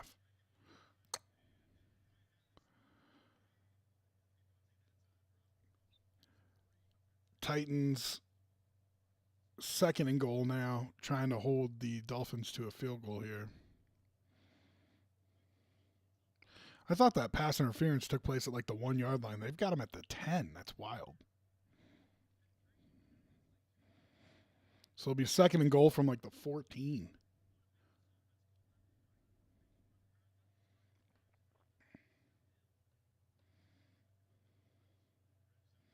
Tommy DeVito pulls the ball. Oh, he's going to get tackled by his own guy. Shut up. He's down at the 1.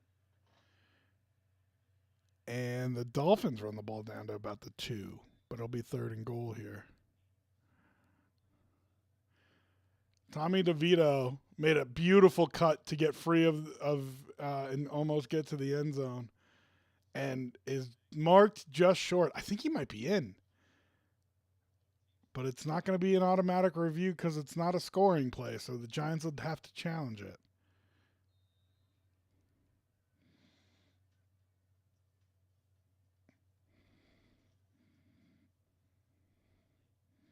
They're not gonna.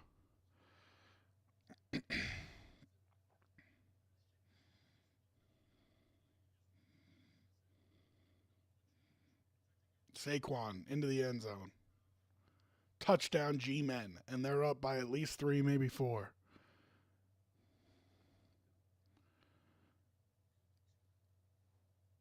All right, let's see what that does to lines here. This might be my chance to middle on the Packers here. So I got Giants plus 5.5.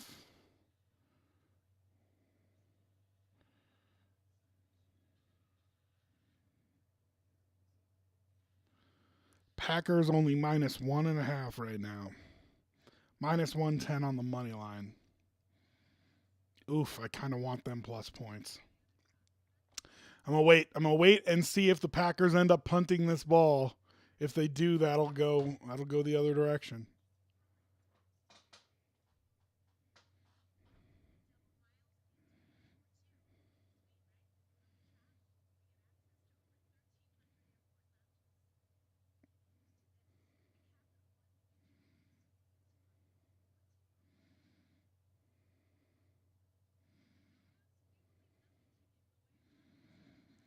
All right, what's next here? Vikings Raiders. What a game. I haven't seen a single highlight because there aren't any highlights to see. Final score of 3-0. Team won a game with 3 points. What are we doing here? What are we doing here? The Vikings, man. Josh Dobbs got off to a hot start. Looks like maybe the league's figured him out a little bit here in Minnesota. But the Vikings are 7-6, and the Lions are 9-4, and the Vikings play the Lions twice. So you can sit down with that team and have a real conversation about, hey, you handle your business, and we host a playoff game after starting 1-4. You know, I mean, just wild. So you gotta light a fire under that team a little bit, I think. Excellent defense. Don't you dare throw a flag on that. That was phenomenal defense. Murphy Bunting.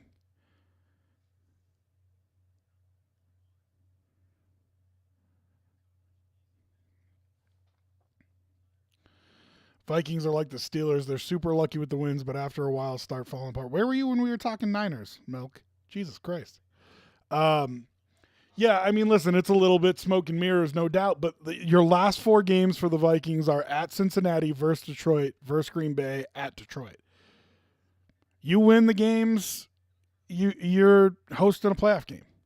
That's all there is to it. You can win that division because you can give the Lions the 2 losses that they need for you to catch them.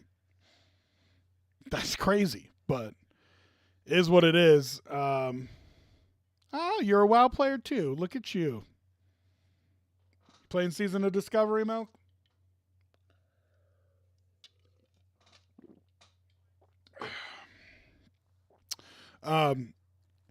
Yeah, so, you know, Detroit has a tough schedule, including those 2 games against the Vikings and a game against the Broncos, but the Vikings, like, shape up, man.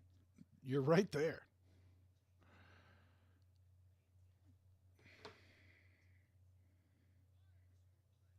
Dolphins tie it up with a field goal. Let's check on that line. Dolphins -4.5 is -125.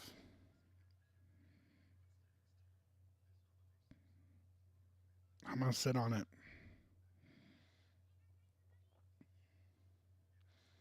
Why? Why wouldn't you want to send the Lions on the road? As the 49ers, why would you not want to send the Lions on the road for playoff games? If they make it. I mean, if they don't win the division, they might not even make it, but they'll probably make it. I'm just saying. All right, next game, Broncos-Chargers. The Broncos just, I mean, they are a league average NFL team right now, and that is what you need. They are right there in the thick of the playoff race for the wild card. Still with their starting quarterback intact, which as we go through this wild card situation here in a little bit, you're going to see how many teams are on backup quarterbacks here. Broncos still have Russell Wilson, so whatever you want to say about him, they at least still have their starting quarterback. Guy who takes all the reps in camp, takes all the reps in practice. I mean, they got their dude. So, and their schedule is super, super soft. Toughest game they have left is the Dolphins or the Lions this week. And then they are, I think, Patriots and Chargers at home and Raiders on the road.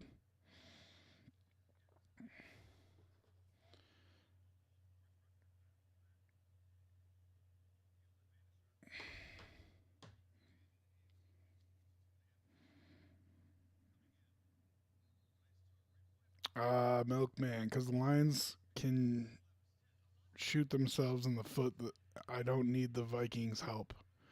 Oh, I mean, I don't think the Niners need anybody's help, to be honest with you. But doesn't mean you don't want to set yourself up in the best way possible. Packers punt incoming. Let's get those updated lines. What did I miss? Packers now -2.5. Are they not punting the ball here?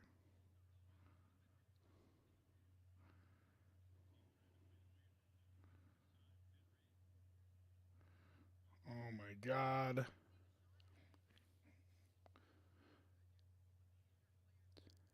Giants must muff this punt. This is the problem of looking at your betting app, which is significantly ahead.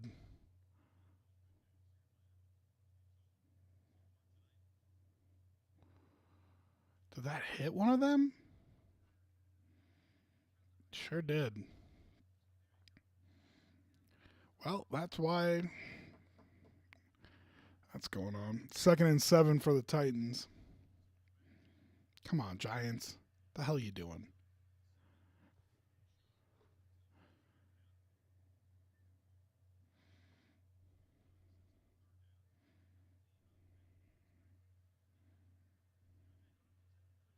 Sure did hit him. You bonehead.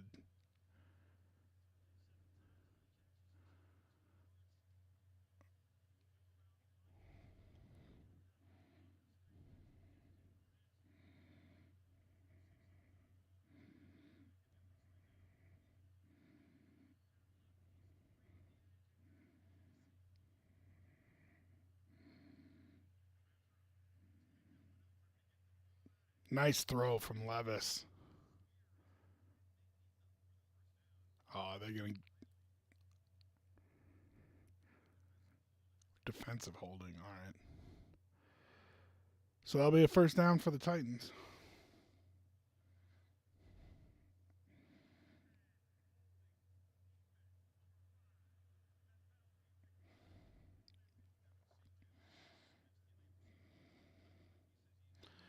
Giants D, make a play, baby. Let's go.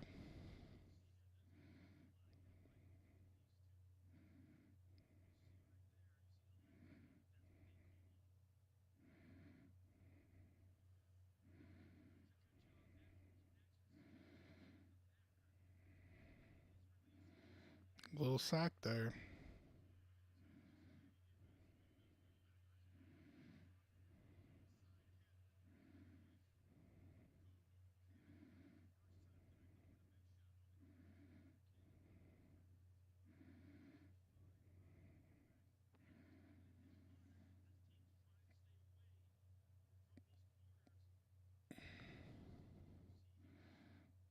Whew.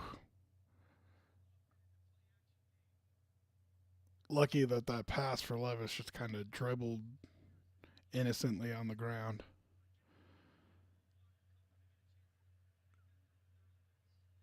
Mental health guy. Yeah, as we were just talking about your Vikings.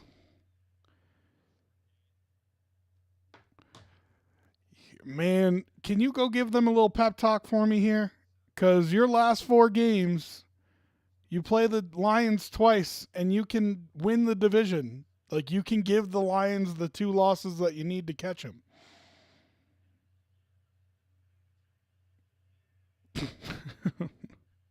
Don't get him riled up, mental health guy. I mean, come on.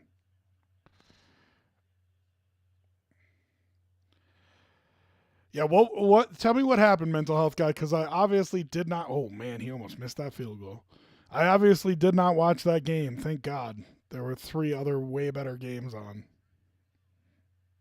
Not that it's hard for the game to be better, but.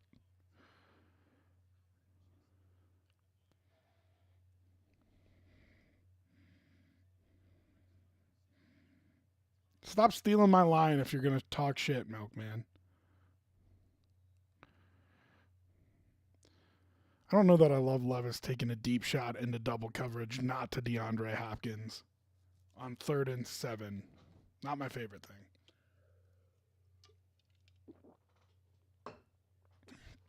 So, Tennessee going to punt now.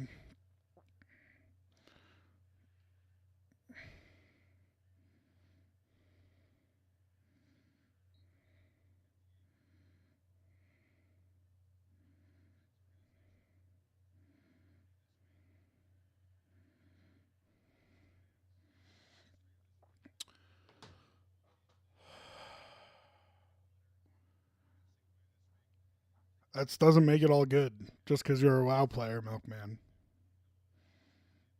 Because I know you're a troll, and you're probably a troll in there too. Brian Flores is a really good defensive coach. Cool. Let's talk about the 3 points. Seriously, though, man, like, I don't know. Your schedule's not easy, but it's not hard. At Cincinnati versus Detroit versus Green Bay at Detroit. And if you can, if you win those 4, you win the division.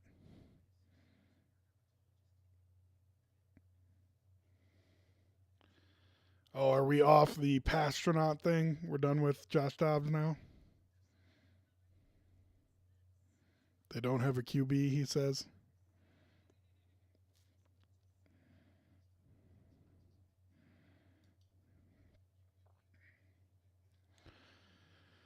All right. So we were talking Broncos-Chargers too. Like I said, their starting quarterback is still there. 24-7. And honestly, not even that close of a game. Broncos felt like they should have been up by more the whole time. The 7 that the Chargers got were a little bit lucky. This was more like a 30-0 game kind of thing. Broncos really took care of business. And they can really put their foot down with a win against the Lions on Saturday. If they win that game, their last 3 games are Chargers, Patriots, Raiders, and you could be looking at an 11-win Bronco team. Only 1 game out of the AFC West right now, which is crazy. And the reason they're only 1 game out of the AFC West right now, Bills with a win in Arrowhead versus Kansas City. The 5th time they've been in Arrowhead since 2021, which is freaking ridiculous. And if they're not same place finishers next year, so the same place finisher for the AFC West finally comes to Buffalo next year. If they're not same place finishers next year, the Chiefs will not come to Buffalo. Still, they've played in Buffalo once, and it was 2020 when no fans were there. It's ridiculous how often Bills have to go to Arrowhead. But anyway, Bills win in Arrowhead 20-17. Listen, everybody freaking out about the touchdown play. I just want to say this. There is 1:10 and 2 timeouts left. Did you guys see that playoff game, Allen and Mahomes?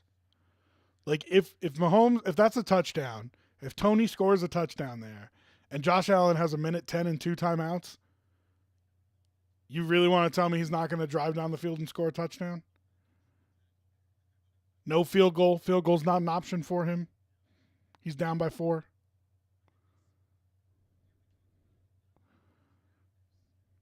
Right? So, the Tony thing, he was clearly offsides. I don't care if it makes you sad that you got a flag. Don't line up offsides. And even if he does catch it and it is a touchdown and all that BS, guess what? There's plenty of time for Allen to drive that ball back down the field. Get out of town. Not to mention that they had 3 more plays after that and couldn't pick up a first down.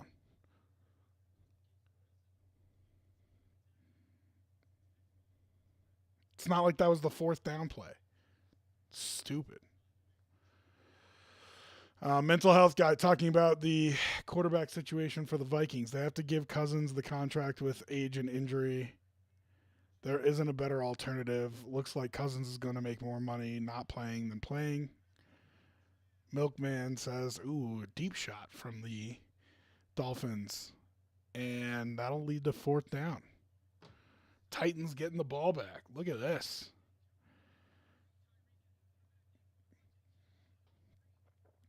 Can I get Dolphins minus 3.5? I mean, please. What are we doing here? Milkman says maybe trade a draft pick for either Williams or Drake. There's no way that the Vikings are going to be able to get up high enough to get one of those guys. Not happening. Those guys are going top 5. They would have to trade Justin Jefferson for something like that. What they could do, and you've heard me float this a few times on here, there's one quarterback that's coming available.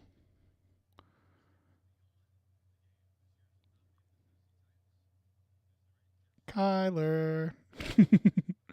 Kyler Murray would be so much fun in Minnesota. I can't even tell you. Taking Kyler and just putting him on all these really good teams is enticing. These really good teams that need quarterbacks. I know it's a huge contract. It will drive down the price that you have to pay for him, most likely. But who would pick them? Williams or Drake May? Chicago? New England? New York? I don't know. Any of the bad teams in the league? Other New York? Pick a New York. Either one of the New Yorks. There's a ton of teams that would take him. If the Jets are at the top of the draft, even if Aaron Rodgers says he's coming back next year, if they don't draft Drake May or Caleb Williams at the top of the draft, they're fucking stupid. Even if Aaron Rodgers is coming back.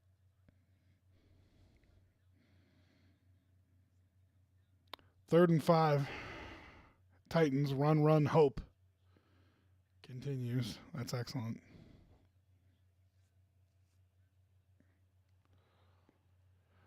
Wow, mental health guy. What are you doing? Tajee Spears, does he get there? Hell yes, he does. First down Titans.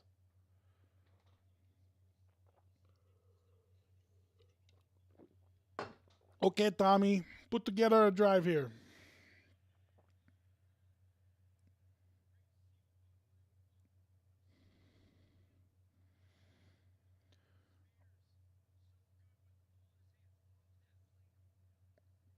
Why pick? Okay, so mental health guy says, I don't think trading Jefferson is off the table without a viable option at QB. It's crazy if you do that. Who is going to help a young quarterback more than Justin Jefferson? If you get a guy like Michael Penix Jr. in the 20s or in the teens of the draft, who is going to help him more than Justin Jefferson? I mean, get out. You want to give him Addison and Jefferson. You know what I mean?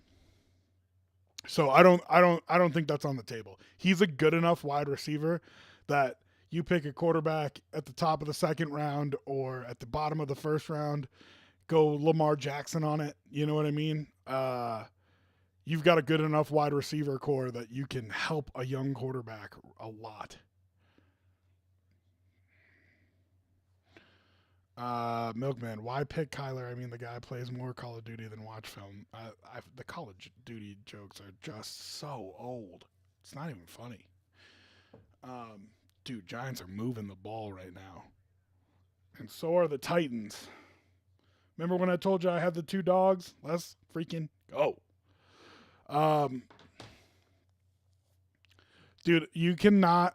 First of all, Kyler has made the playoffs as the starting quarterback in this league.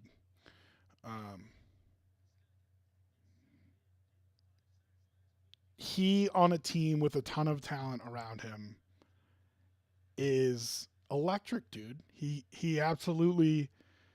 I mean, why wouldn't you want to try him on a team like the Vikings, where he's either gonna explode or implode, right? Sink or swim. Man, what a catch from Derrick Henry. When do you see that?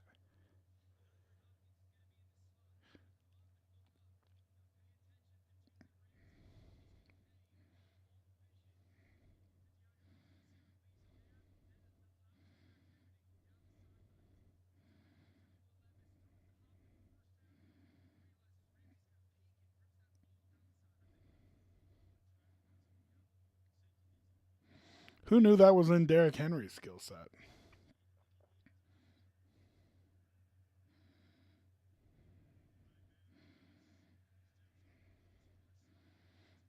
Man, Levis is dealing all of a sudden. Giants pick up a big first down. Tommy DeVito. Welcome to Syracuse, my man.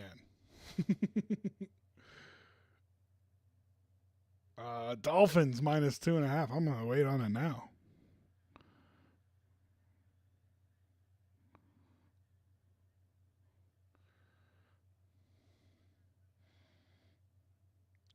G-Men with a flea flicker that get him down to what, the 10?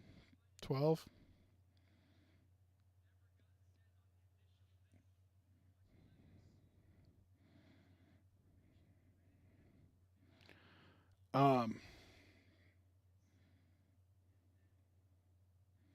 It isn't totally up to the Vikings. He may look elsewhere. If you're talking about Kyler, maybe, but that would be where I would be trying to look. Oh, you're talking about Justin Jefferson. That's why you're comparing him to Diggs. I was wondering what that was. Yeah, I mean, he might look elsewhere, but you have to try to put a quarterback in there that he feels like you're trying. You know what I mean? So whether that's a first round draft pick like Michael Penix late in the round, or it's that's a catch. Hopkins is getting hot. Or it's a guy like Kyler Murray. You got to make Jefferson feel like you're trying, man. And I don't know if Kirk Cousins is that dude. But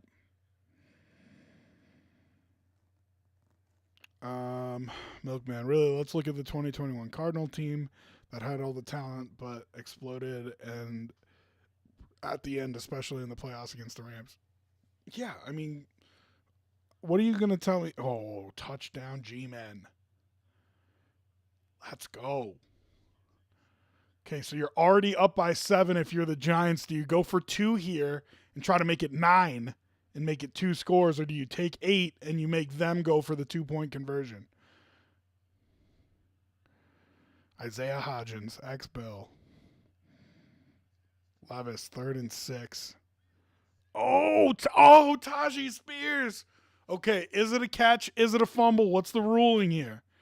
It looked like a catch and a fumble to me. If it is, it's out of bounds. It's Titans ball. Levis wants him on the line. I think that's smart. You got the call right now. Just go ahead and run a play. Doesn't matter what it is.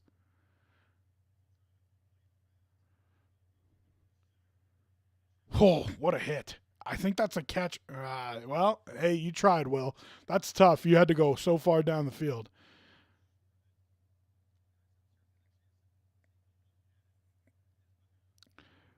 Giants choose to go up by 8.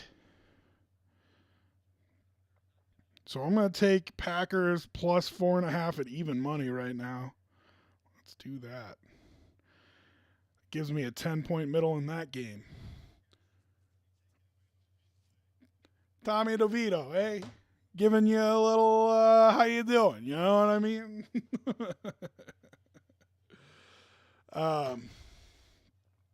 Milkman, no doubt that that Cardinal team down the road fell apart, but we're talking about Cliff Kingsbury at head coach. You're going to argue that he's a great head coach? That was a team that went and made moves the next season to try to win a Super Bowl. J.J. Watt and DeAndre Hopkins, and right, like that's how good that team was. And yeah, it fell apart, but Kyler Murray at least has that in him. And so if he goes to a place that can limit the quarterback, like Pete Carroll in Seattle, or if he goes to a place where this is sink or swim, like Vikings, I think it's just a ton of fun to see what ends up happening with Kyler Murray. Milkman on Diggs. Diggs isn't that good of a player. I mean, he cries more than anything. Oh, my God. Especially when he's losing. So the Vikings, yeah, I mean, whatever.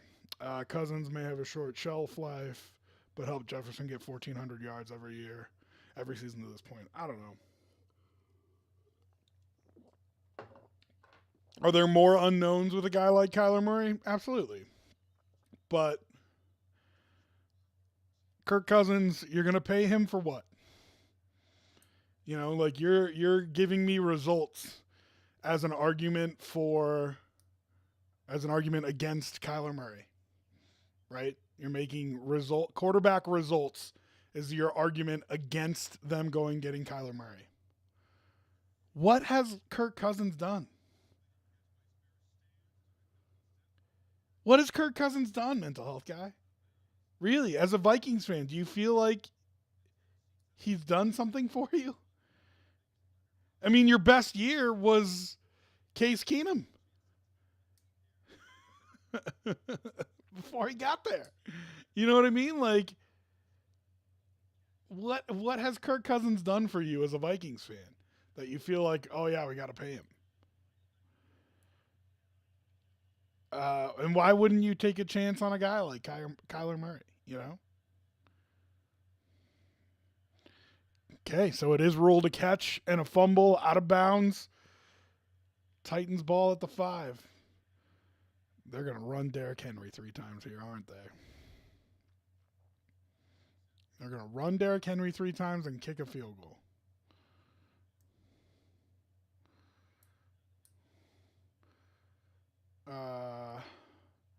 To fall apart, yeah, I guess you're right, but no team would go pick him maybe as a backup but not a starter. Kyler Murray will be a starter in the league next year, I promise you. And some team is going to trade a first-round pick for him, too. Levis just throws it away on second down. I'm glad they didn't just run Henry 3 times. That makes me happy. 3rd and goal. Beat the Bills. I don't know what you're talking shit about there, but is that a Kirk Cousins thing? Did you see the miracle he needed to beat the Bills? Bills had to fumble a kneel down snap. Really, it was a sneak because they had to sneak it out of the end zone, but let's not be ridiculous, shall we?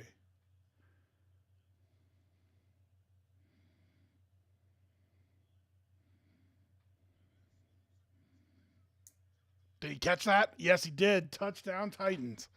Whoo, baby. 2 dogs looking good right now.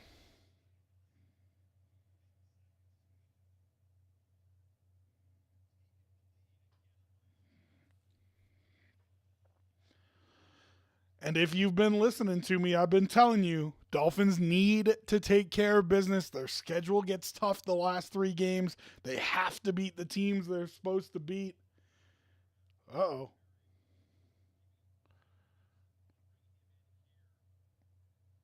That one-handed pass was not an incredible pass. It was an incredible catch. That was Justin Jefferson. That was not Kirk Cousins. So, and listen, you're talking about a regular season game. That's what you're pointing to for what he's done for you? I mean, come on. Now listen, if Kirk Cousins goes to a team that's hurting for quarterback play, if Kirk Cousins goes to a team like Seattle, right, he's still going to be really successful somewhere. But I just don't need to pay him $50 million guaranteed.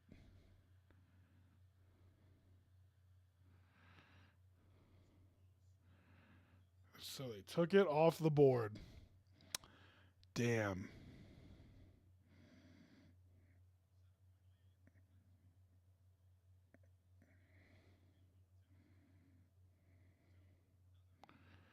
Not saying I'm against Kyler, but Cousins is better than Kyler. If you run a blind resume, you would pick Cousins' numbers over Kyler, no question. I don't disagree with that, mental health guy.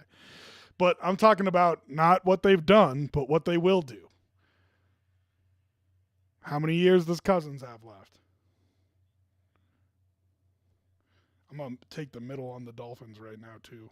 We're going to try to middle both these bad boys.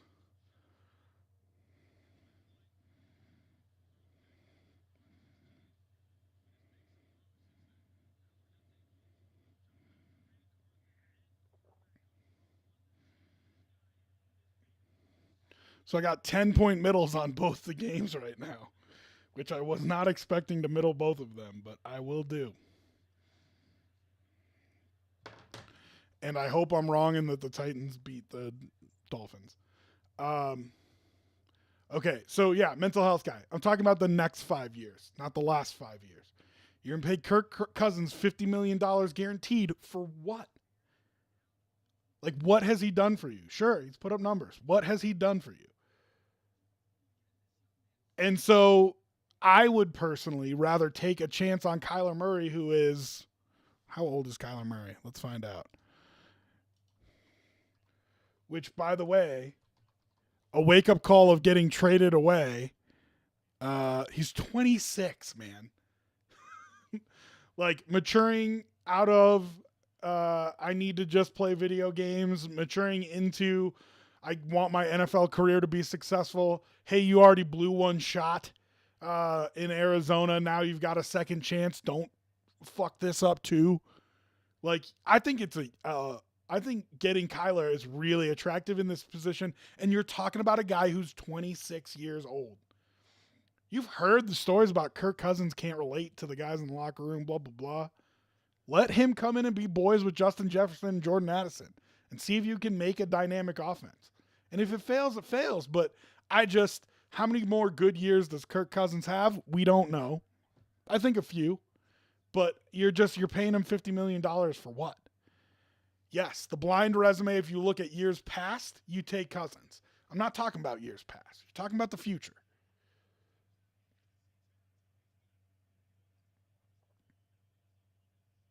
Tyreek Hill back in the game.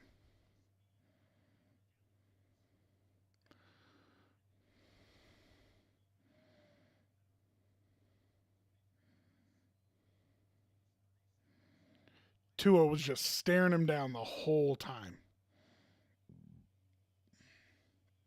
And they head to the fourth quarter. All right, I'm going to take the commercial break with them. We'll be right back.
All right, everybody, welcome back. Loving this conversation that we're having about Kyler Murray.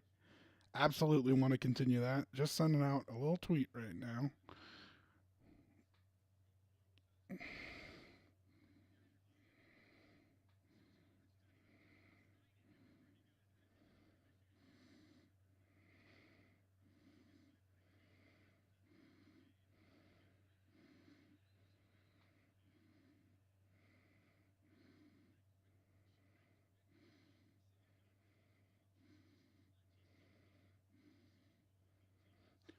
Okay.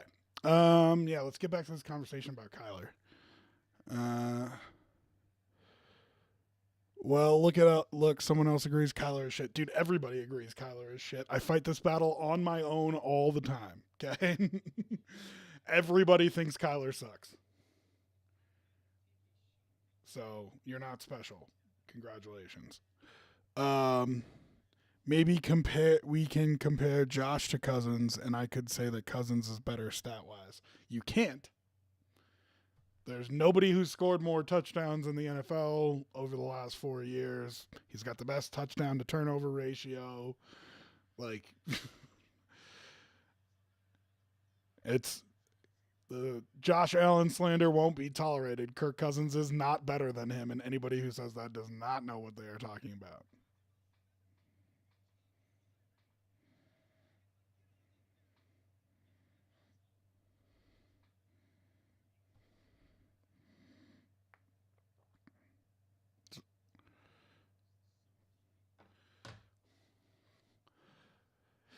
So if you're the Packers here, you're down 8. If you don't get in the end zone, do you take a field goal?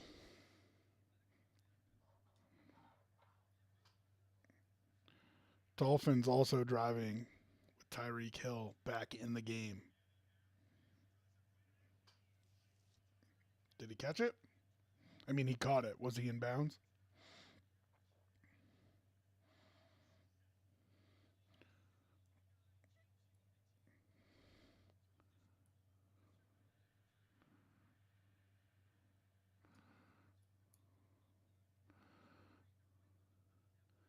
Oh, he does get his feet in. Nice job. All right, 3rd and 11 for the Packers here. The question is looming. Do you kick the field goal if you don't pick this up? Or do you go for it? You're down 8. I would probably kick a field goal here.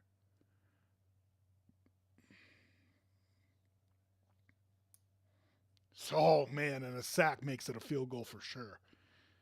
So you're back at the 30. This is going to end up being a 47-yard field goal, 46-yard field goal.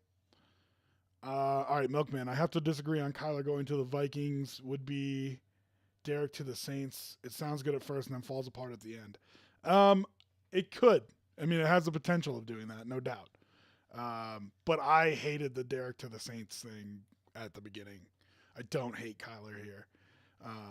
Kyler Murray is at least a playmaker. And that's something that Derek Carr has never had. But the resumes are similar. So, oh my God, he missed the field goal. God, what are you doing to me, Packers? Mental health guy, what's the cost of the Vikings not having Cousins right now? Well, for the first couple games, not anything. Josh Dobbs operated that offense just the same. Now there's a few games of game tape out there, and Dobbs is getting shut down. And listen, do you not think what happened to Josh Dobbs in Arizona when Kyler Murray came back? Right? So I understand what you're saying. Yes, I think Kirk Cousins is a good quarterback. He's a top 10 quarterback in the league. But I mean, the chance you have at a future with Kyler Murray is just so different than what you have available to you with Kirk Cousins.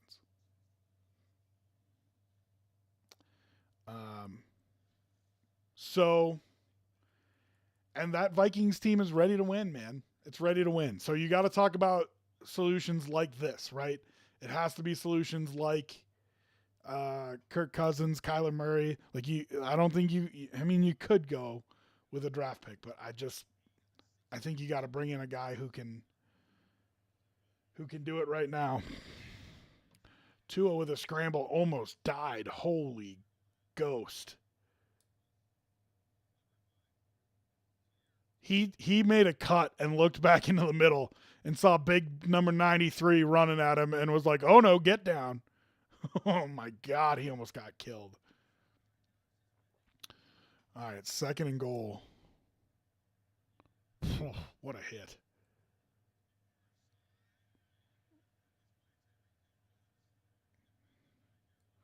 Little fade to Tyreek Hill. Not the play call I was looking for there.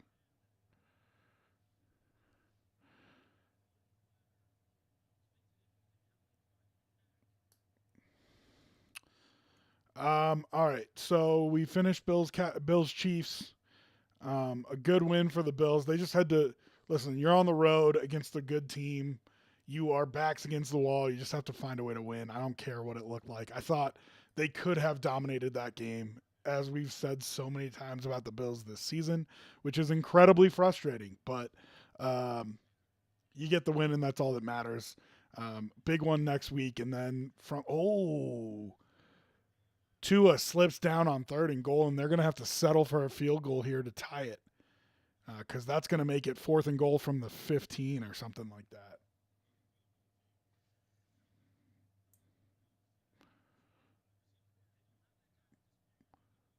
What is he doing? It's an ugly cut. He's cutting off the wrong foot.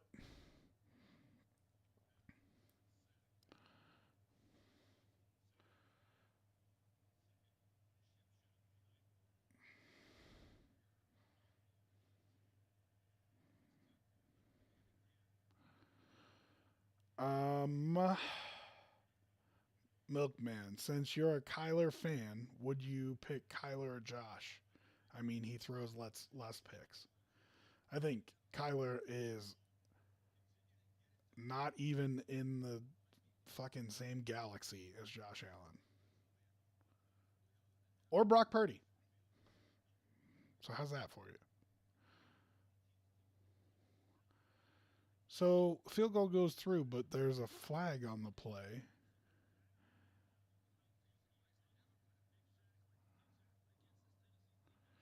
Listen, this game is turning out exactly like Tennessee wants it to turn out. 13-13. Like, it is just a slog right now.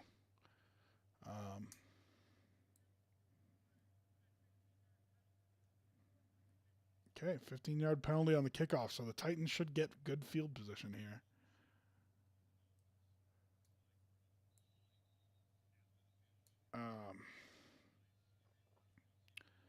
Mental health guy, I'm really glad you asked that, because the game that I've been struggling to get to as we talk so much about the Vikings and Kyler Murray is Eagles-Cowboys, a 20-point shellacking from the Cowboys. I think the game was maybe a little bit closer than the final score would indicate, but not much closer than the final score would indicate. They handled the Eagles. The Eagles were riding on the edge for a real long time, and there's a lot of questions I think you got to ask about the Philadelphia Eagles. They slide now to the 5th seed in the NFC, which is wild.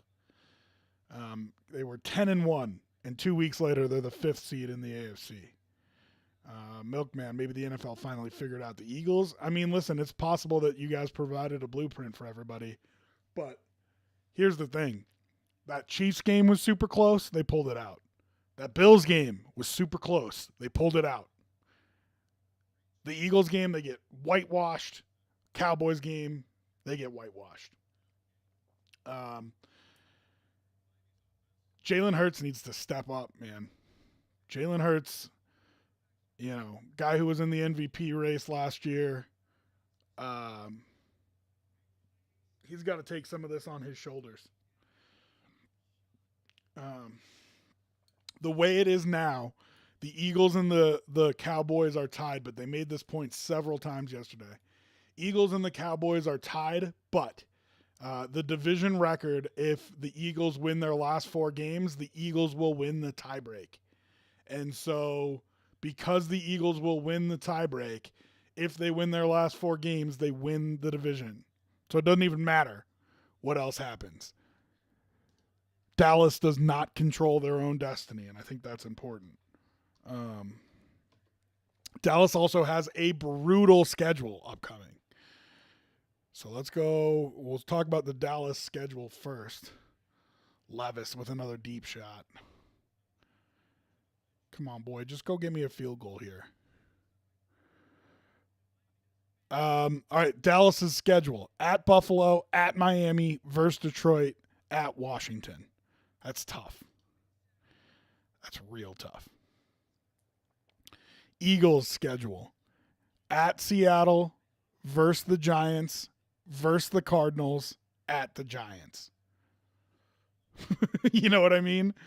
So I just think the Eagles are going to end up getting healthy here and getting the NFC East.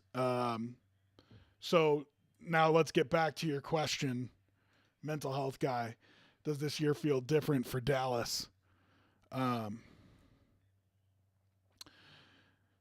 offense is legit. Dak Prescott is dealing right now. I just don't know if their defense is good enough. Now, I say that as the team gave up just 13 points last week, so 3rd and 11 for the Titans now on a drive that I felt like they had to get points if you wanted to really talk about winning this game.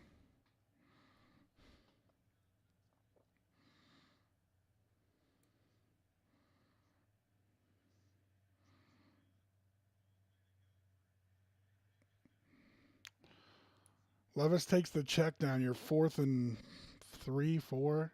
I mean, there's no way Vrabel goes for this, but I would like my coach to.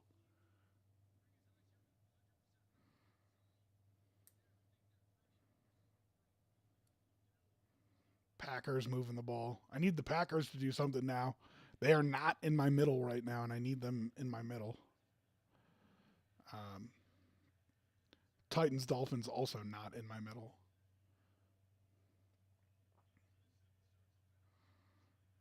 But the way I've got it set up, I at least break even tonight, so that's nice.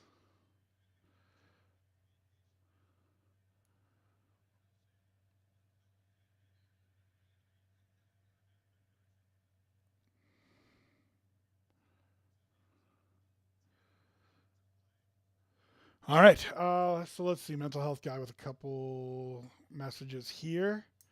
I know you lose home field advantage, but 5th place might be the winner because the winner plays the NFC South. 5th place might not be the worst possible thing. I don't disagree with you.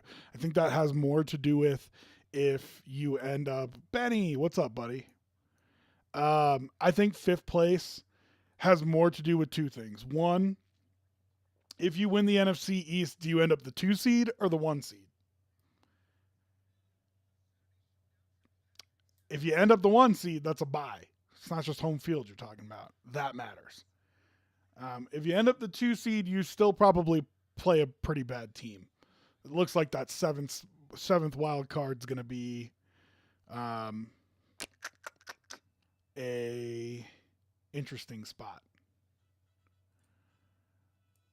So you probably end up with a similar type game. You just get it at home. I agree with you. The 5th spot isn't a bad place to be. Here's the other thing. The second thing is week 2. If you win that wild card game, if you win the NFC East, you not only get 1 home game, you get 2 home games. You get that divisional round at home. If you're the 5 seed, you're likely on the road 3 games in a row to try to win a Super Bowl. Not many teams have pulled that off. That's tough to do.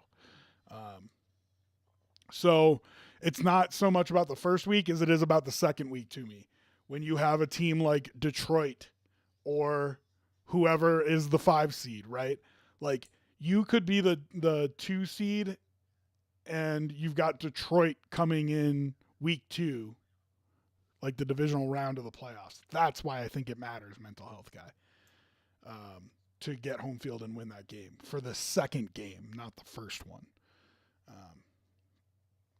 And you also, like, and I almost don't want to say this because Milkman's going to be super annoying, but if you're the 5th seed, you're going to run into the Niners in the second round. Like this part of this is avoiding the Niners until the championship game, right? So 2 things that we've talked about all season is I think both the Niners, Eagles, and you can throw the Cowboys in there too. You want that NFC championship game at home. Matters.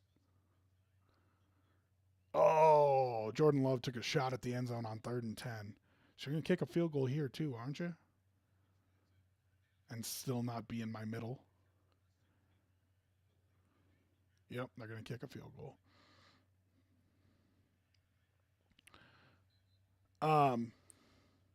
So yeah, 1, you want that championship game at home. That matters. And 2, you want to avoid playing the Niners until you have to. Like, don't. If I don't have to play them till the NFC Championship game, I don't want to play them till the NFC Championship game. And there's a chance maybe somebody beats them. Not a likely chance, but a chance.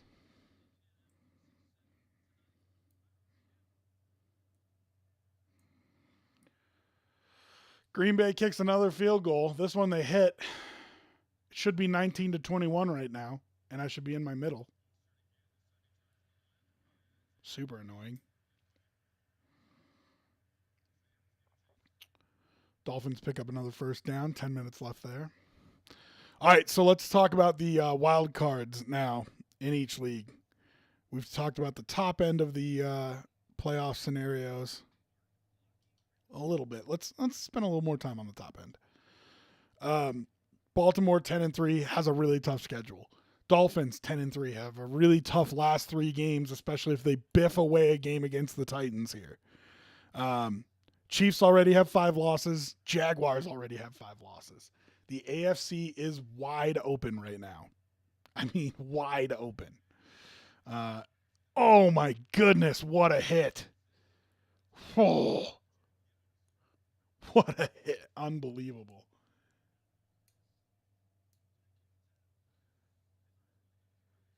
Who was that hit on? Achan?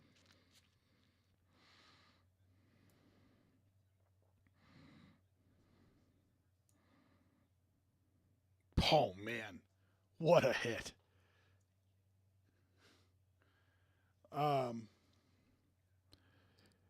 Dolphins, tough last 3 games. Kansas City has a very easy last few games here, but you already have 5 losses.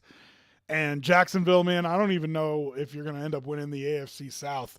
They've got 2 teams on their heels right now. Where's Gabs at? He's probably asleep. Indy at 7-6, Houston at 7-6, both just 1 game back of Jacksonville. And I think both of them have beat Jacksonville. So it's real right now. Nope, they both haven't beat Jacksonville because Jacksonville is 4-1 in the division. So one of them has beaten Jacksonville. So super interesting top 4 in the AFC. Going to be a lot of movement there. Specifically if the Dolphins biff away a game against the Titans here. Dolphins had games against the Commanders, Titans, and Jets, and I wanted to make the point. I have made the point on here several times. They need to not give away any of those games. If they give away any of those games, their last 3 games are Dallas, Baltimore, Buffalo. I mean, that's tough. So Miami better be careful. Baltimore, real tough schedule down the end here. Mental health guy, I was writing that saying hypothetically, I think you have a higher chance of being upset by Seattle, LA, or Green Bay compared to the winner of the NFC South. Yeah, that's probably true. That's probably true, but just the way that seeding works, mental health guy, you want to avoid ending up in San Francisco until you have to be in San Francisco. And San Francisco already has 3 losses, so there you could end up on top of them and end with a home game for playing the Niners if you handle your business. So first down for the Dolphins.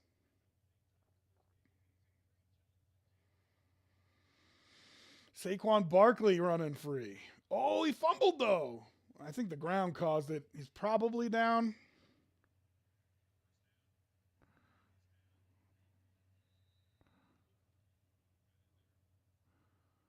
Packers returning the ball as if he wasn't down. Shock the refs didn't blow it dead. Let's see. I would love for that to be a fumble and a return.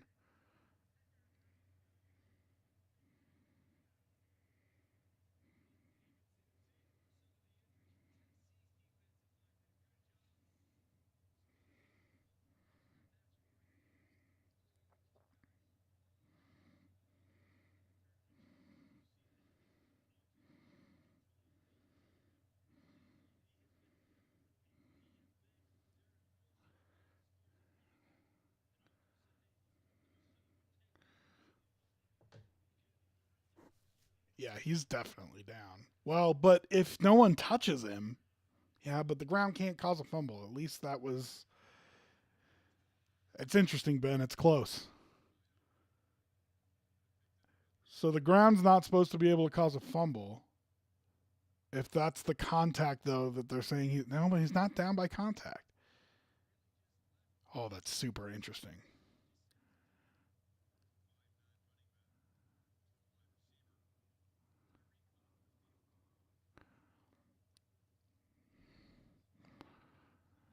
Second and 20 for the Dolphins after a holding call.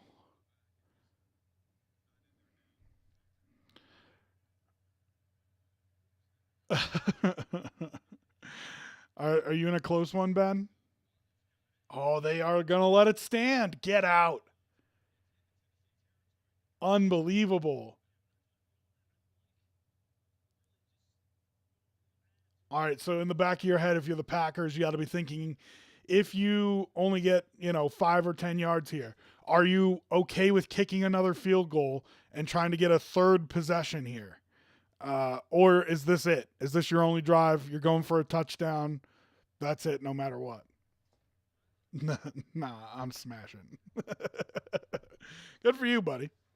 I know you were close on if you were going to make the playoffs or not. So, Tua, 3rd and 6, goes down for a sack. Titans with a chance to get the ball, drive, and win this game.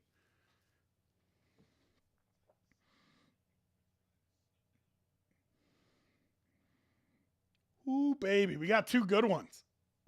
3rd and 1. Here's your question, if you're the Packers. Are you okay kicking a field goal here if you don't pick this up? Kicking a field goal here and saying, I'm going to get it back one more time. But they pick it up. They don't have to make the decision. Oh, the Titans just fumbled the punt. Get out of town.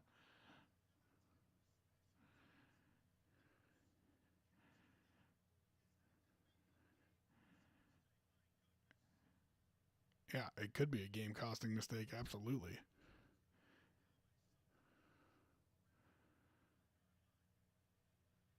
That'll probably take us to the 2-minute warning for the Packers. And at the 2-minute warning with 2 timeouts left, this is probably it. This is your last drive.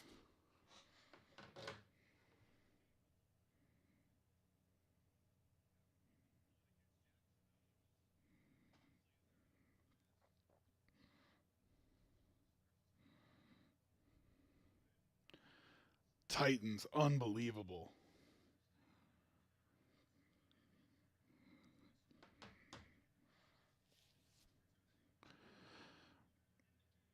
What are you doing? Why are you touching that ball? Like, where's your head at?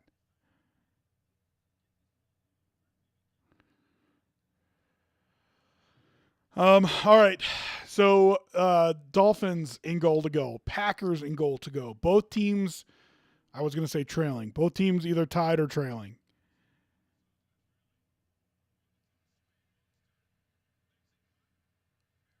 Make the tackle. What are you doing? Dolphins down to the 2. I do want to talk wild card in both conferences, but these games are crazy right now, so we will get to that. 2-minute warning in New York. About 5 minutes left in Miami.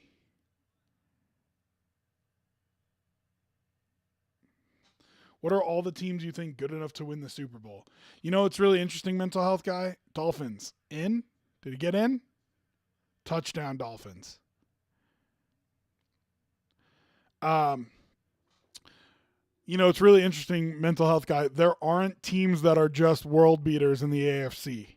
And because there aren't any world beaters in the AFC, it makes it so there's a whole bunch of teams who can win a Super Bowl. It's kind of crazy. Baltimore, Miami, Kansas City, Jacksonville, Buffalo. Cincinnati would be in there if Joe Burrow was healthy. I think it's possible that if Jake Browning can keep it afloat, I don't know, you know, it was season-ending surgery. Well, what if they make the playoffs, the Bengals? Can Joe Burrow come back then? Because if he can, then you got their number 6. And I honestly think sometimes you don't know what you don't know. A young Houston team, there's nobody in this AFC that is proving to be head and shoulders better than anybody else. As referenced by the Dolphins in a dogfight with the Titans right now. So I think there's at least 5 teams in the AFC that can win it. In the NFC, it's San Francisco, Dallas, and I don't think Detroit can, and the Eagles. I think it's a 3-team race there. Oh, he didn't get the second foot down, though. Packers with a catch in the end zone, but he doesn't get his second foot down.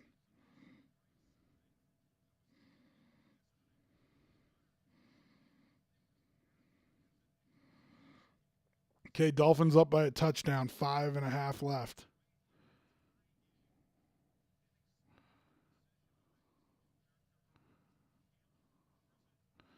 Third and 4 for the Packers. Minute 55. They got 2 timeouts. I don't think you kick a field goal, so you probably got 2 downs to pick this up. Giants bring pressure, and Jordan Love has an answer. First down. Nice little hot route. So I think there's 8 teams that can win the Super Bowl right now, and that's kind of crazy because that's a quarter of the league. But with the AFC being, the AFC has just a lot of good teams and not a great one. So very interesting. All right, let's go through the wild cards a little bit here. Actually, let's wait until Packers have a resolution on this drive. Jordan Love with a run. He's up to the 5-yard line, and you're going to make the Giants take a timeout here probably. What are you doing, Dabes? Take a timeout. Yeah. Yeah, Dable took a timeout. You got a save clock on the other side from Mr. DeVito.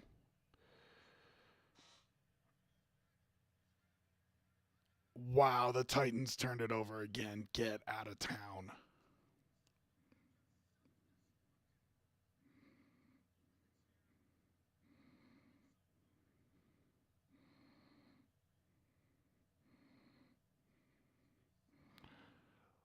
Dolphins dancing like they didn't just get handed this game. Ridiculous. Oh. All right. 2nd and goal for the Packers.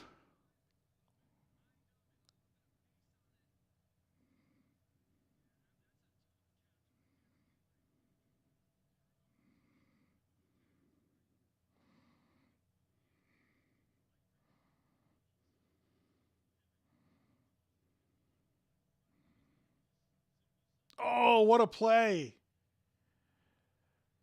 That was a touchdown. It was in the wide receiver's hands, and I think it was the safety comes up from behind and just swats it right out of his hands. It was a heck of a play.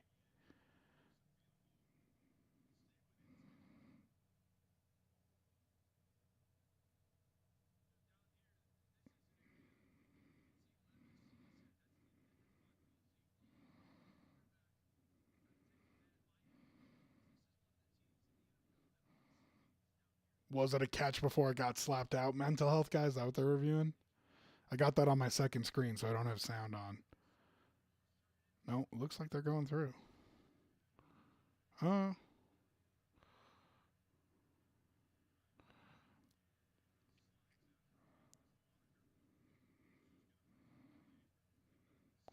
Dolphins just trying to kill some clock here, but they're getting penalties and it's stopping the clock.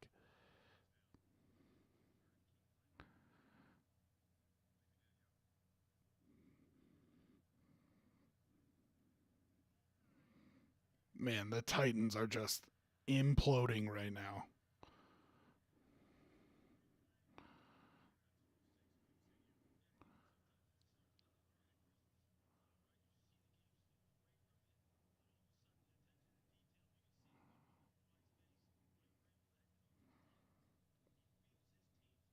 Really interesting to find out if this is going to be a touchdown. He does have it for 2 steps, but I don't think he's got it for the 3rd.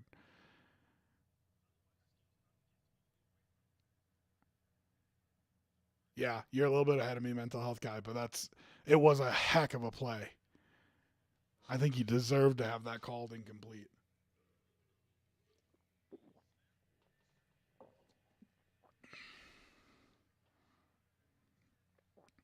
Great. Now the Titans aren't covering anymore. Super. Yeah, Ben, it got knocked out on that 3rd step before he gets it down.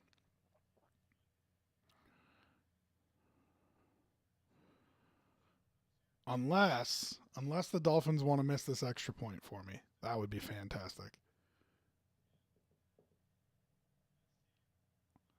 3rd and goal for the Packers.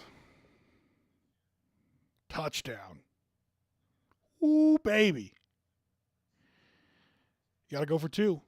Get yourself together.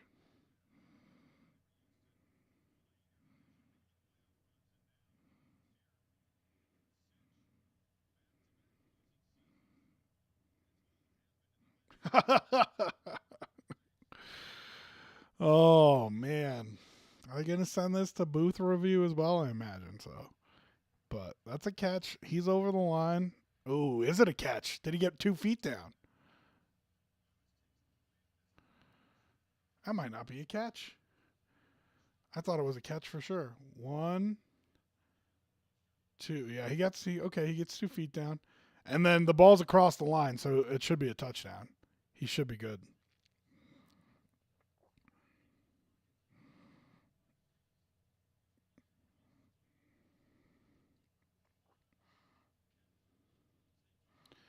And if you're the Packers, you got to be talking about what you need to go for 2 here. What's your play?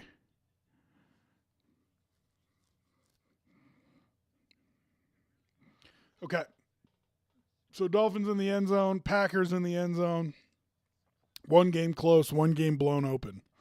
Wild cards. In the NFC, it's Eagles, Vikings, Packers. If the Packers win this game, I think they move to 6th. I think the Eagles and the Vikings and the Packers flip if the Packers win this game.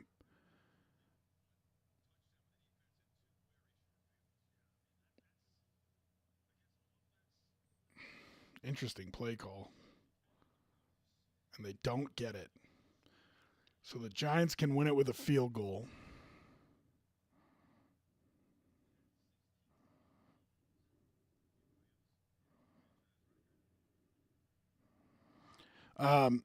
Rams, man, you wish they had pulled it out yesterday.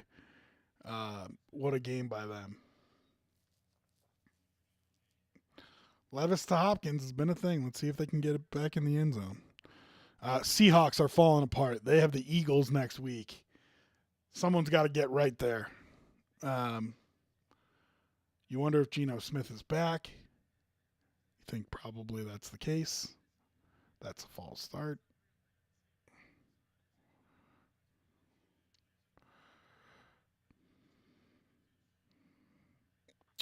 Minnesota beat them head-to-head. Oh, okay. I thought they were 1-1 head-to-head. Oof.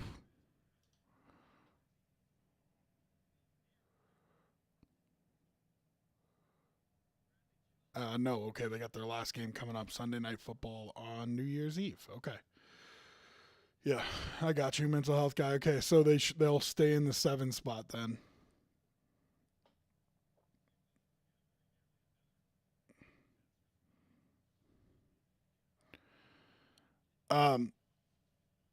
And then you've got the NFC South teams that are there too. Falcons at 6-7, Saints at 6-7. And remember, NFC South teams get to play NFC South teams. So if someone gets hot there, they can, well, if someone gets hot there, they probably end up winning the division. But first down for the Titans.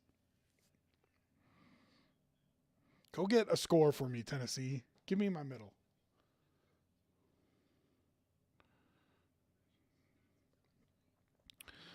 So a bunch of 6-7 teams still in it, but 7-6 teams holding the last wild card spots.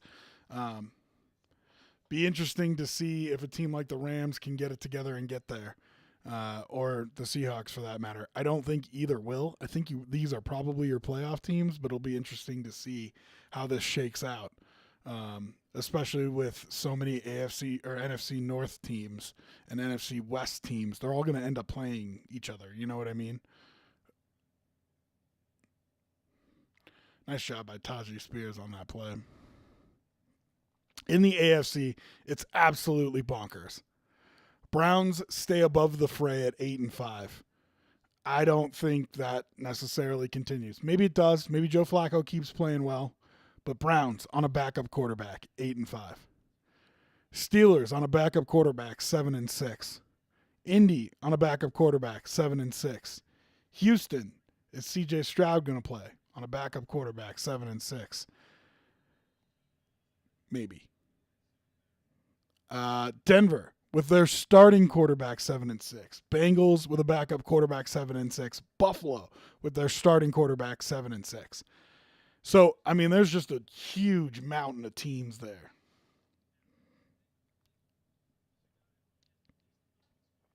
It's going to be really interesting to see how that shakes out. The kid from Syracuse is dealing right now. Tommy DeVito.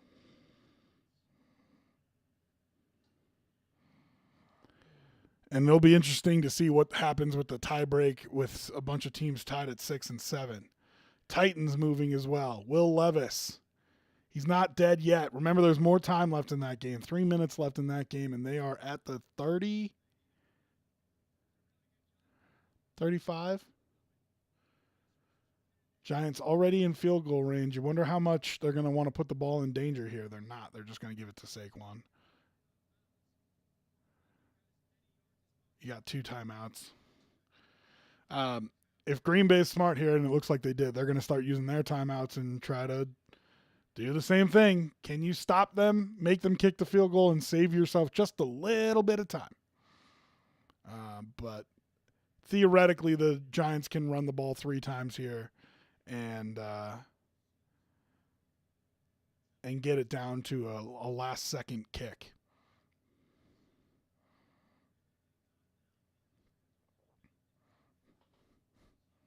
Give it to me. Give me the DeVito.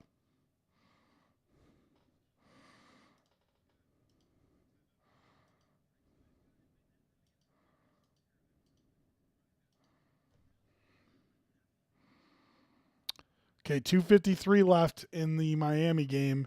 Titans at the 26-yard line.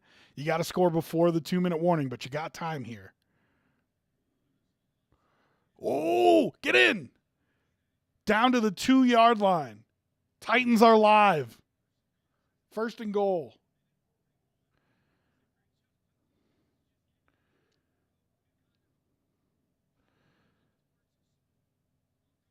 Put it in the end zone, Tennessee. Let's make this interesting. And hit my middle.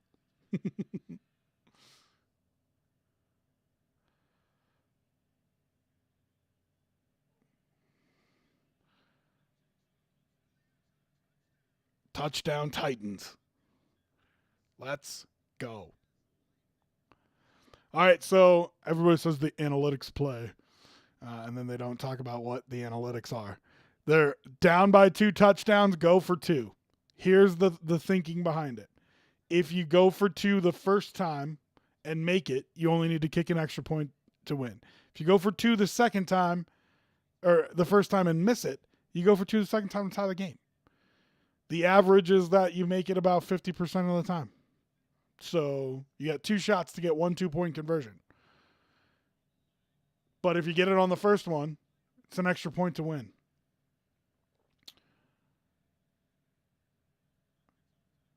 Okay, Giants going to run this down, take a timeout with 5 seconds left, 4 seconds left, 3 seconds left, something like that. Oh, and he got it. 2-point conversion is good. Tennessee down by 6. 2:40 left on the clock. You got 3 timeouts and the 2-minute warning. Plenty of time to kick it deep. Don't have to try an onside kick here. Randy Bullock. Here's the good news, and I know this is what you all care about. We're going to hit our middle.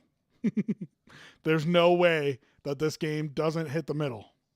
Because even if they block... Oh, no, I'll take that back. If the Packers block the field goal and run it back for a touchdown, we don't hit our middle. Otherwise, we all hit our middle.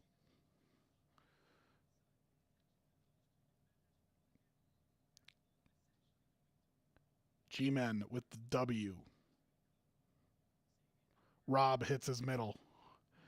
Give me my money. It is big for the Vikings. You are that much closer to a playoff spot.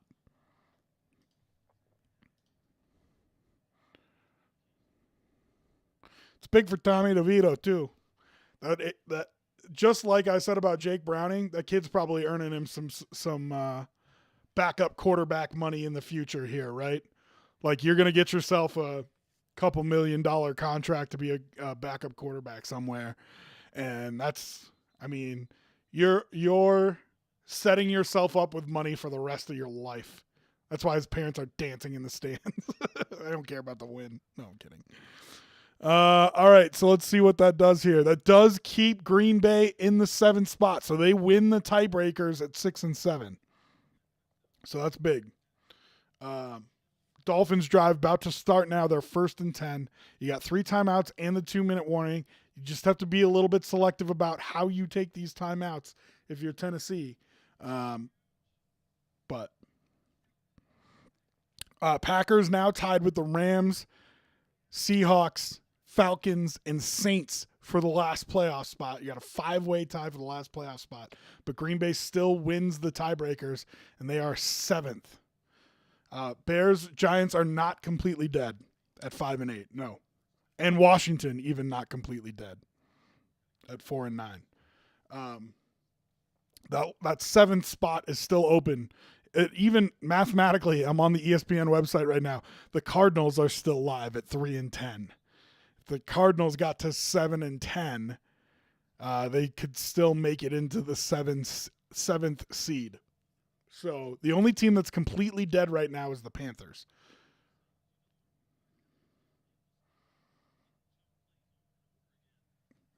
Tommy DeVito, huh? Come on. Give me some cutlet, baby. Real interesting play calls by Mike McDaniel here. Just runs and kind of give up runs, if you ask me.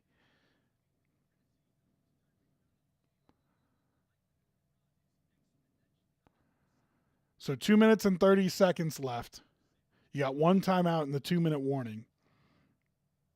1 first down won't do it for you. You need 2. But interesting play calling happening right now for the Dolphins.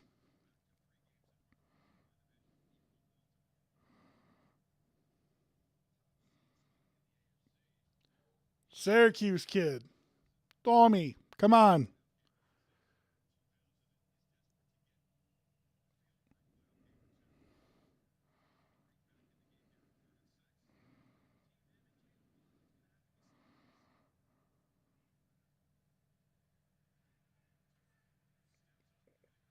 Oh.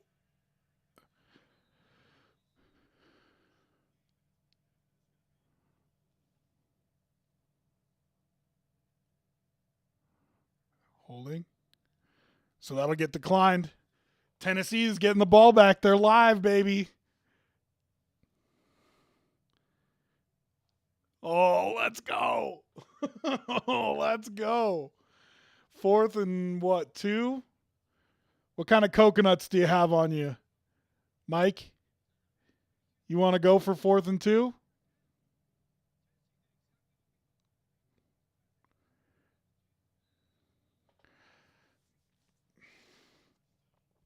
It's wild to not, punting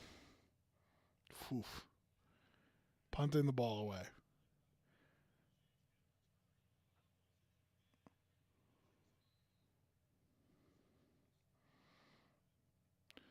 All right. Well, listen, if you're the Dolphins, you're saying if we're a playoff team, our defense makes a stop here, right? Got a rookie 2nd-round quarterback. Man, he almost fumbled that. Unbelievable. You got a rookie 2nd-round quarterback. They're showing the special teams coordinator like you can't put that guy back there anymore. You got a rookie 2nd-round quarterback, a team that's 4-8. You're 9-3. You're trying to get the number 1 seed. Like, if you're the Dolphins, you got to handle this, don't you?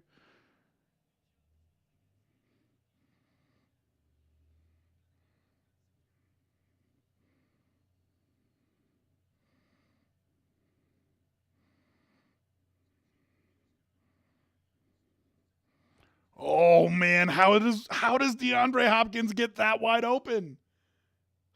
Oh my God. What are you doing?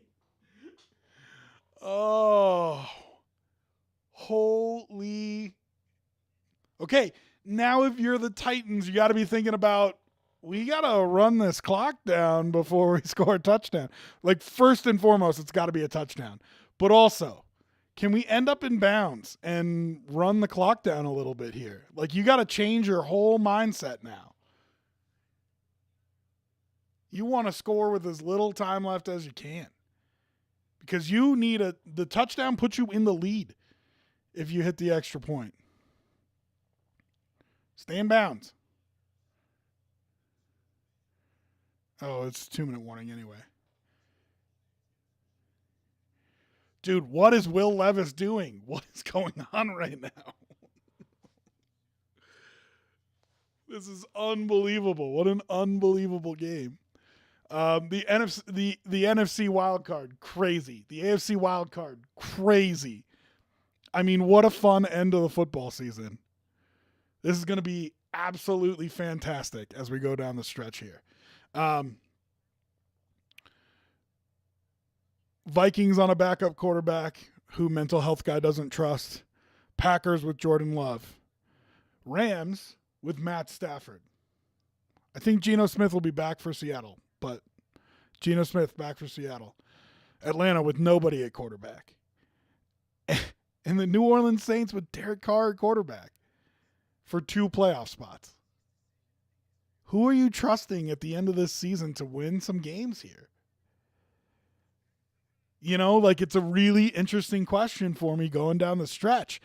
And it makes me want to say, I'm betting on Matt Stafford. You know what I mean? If those are my options, I'm betting on Matt Stafford. But are you betting on Derek Carr? You betting on Baker Mayfield, right? Tampa Bay would be in that wild card mix if they weren't in the NFC South lead. It's just going to be super interesting down the stretch here.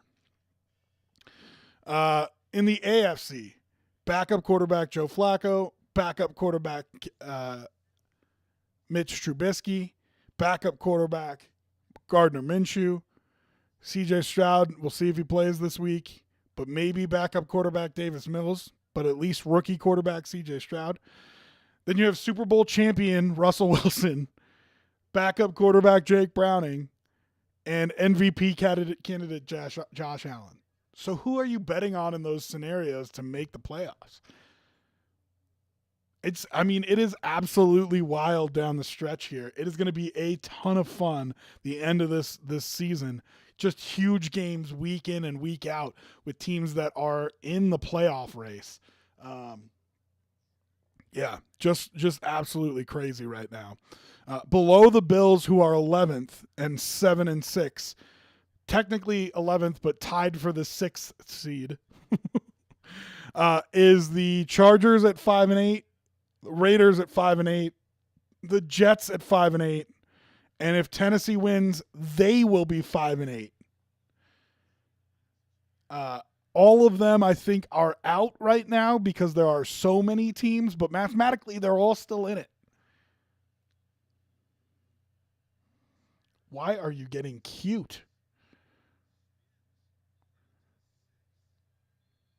Down to the 6, and Dolphins going to start using timeouts here, which is smart.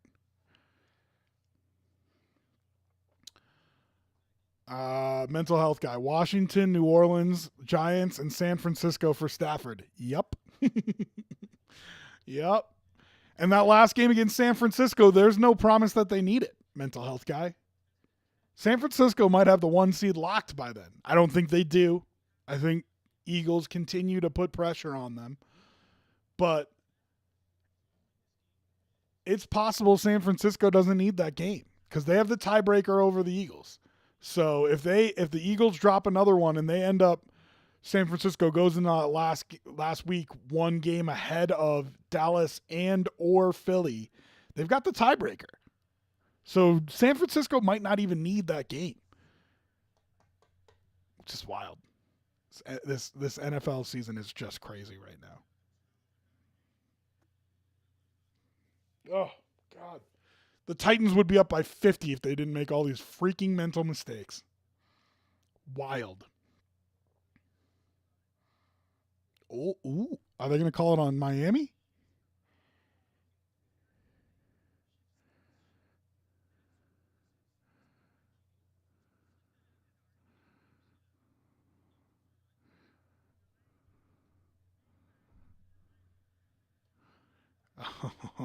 Oh, they're calling them for barking out signals. Oh, my God.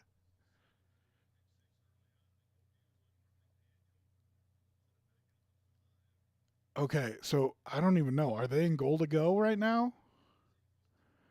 I think they can get a first down, and they might be a yard away from doing it right now.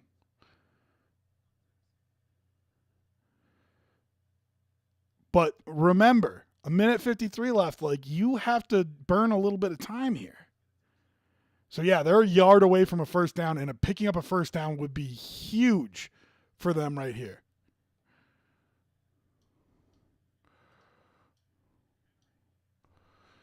Get down. Oh.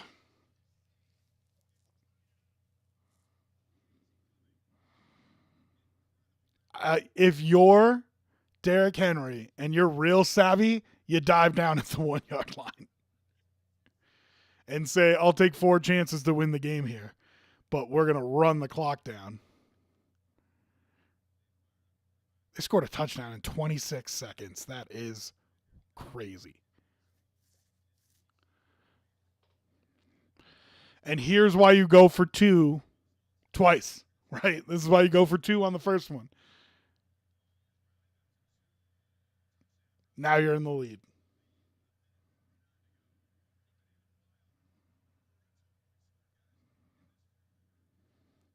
$32 points in the fourth quarter. That's crazy. Oh, God, that punt return. Just give the Titans credit. They have battled back from those couple mistakes that they made that were huge, but you felt like the game was over. And Will Levis just driving this team down the field.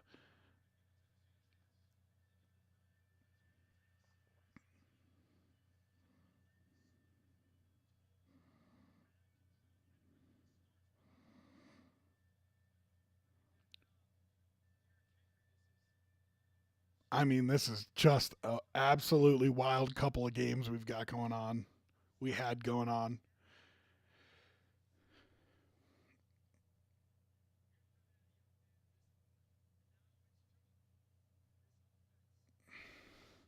So Tua only needs a field goal here. If I'm the Titans, I'm still trying to think save time here.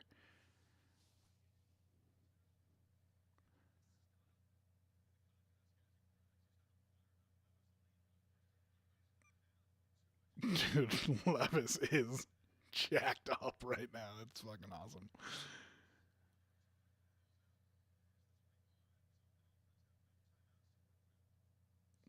I'm still thinking save time, though. I mean,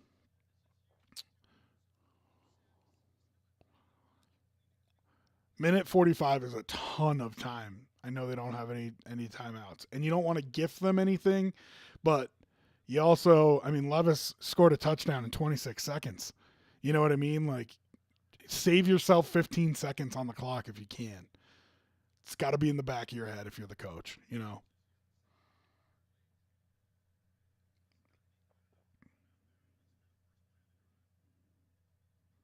Really, no Tyreek, huh? Well, and those are the passes that the Titans want you to throw. But Dolphins very ready for that crosser to be tackled in bounds.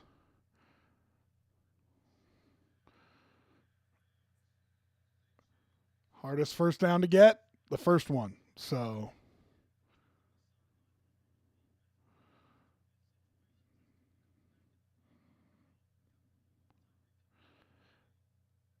Dan Marino chewing on his lip.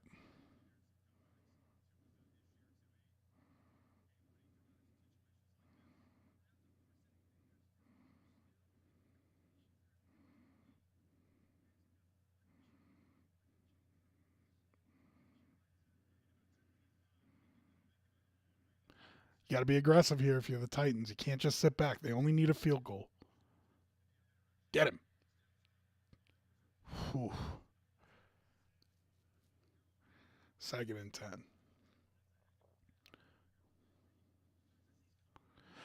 And here's the thing about being aggressive. If you give up the big play touchdown, still have time. You know?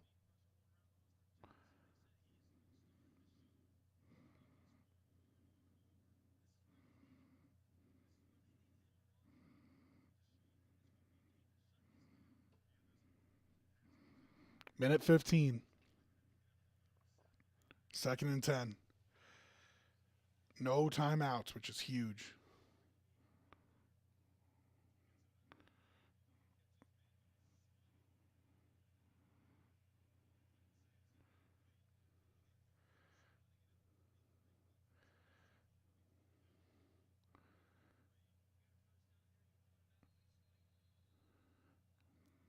Booth review? I don't know that he caught that. Show me that he caught it. It dropped down between his legs, but I feel like he caught it. There it goes between the legs.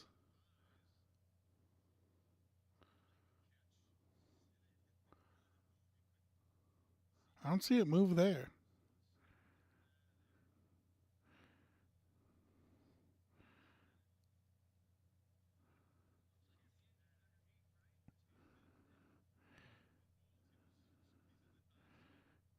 Thigh master.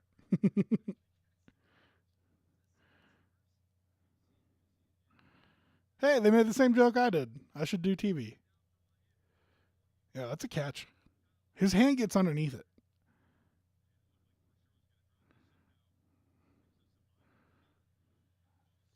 But doesn't that have to be a 10-second runoff now?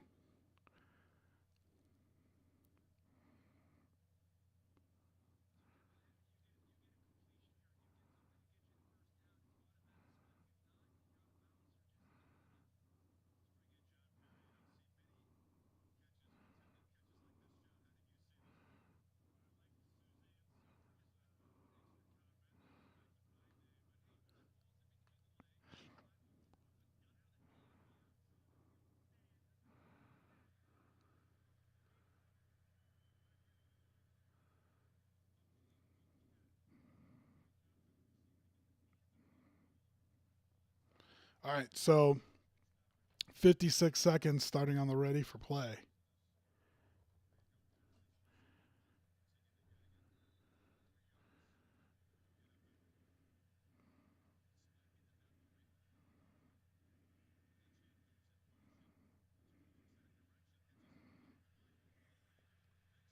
Tackle him. Oh, just barely got out of bounds. Nice, smart play by Achane. He wasn't going to get the first down. Oh, the back referee wound the clock on him. Holy shit, this is going to waste a ton of time.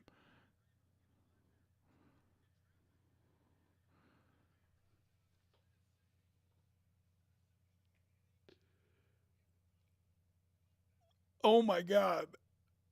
Tennessee's going to win. Tua goes down. Oh, my God.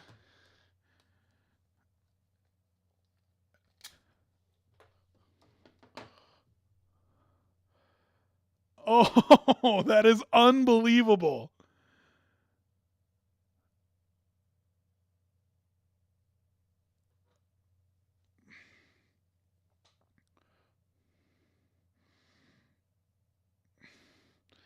Oh, my God.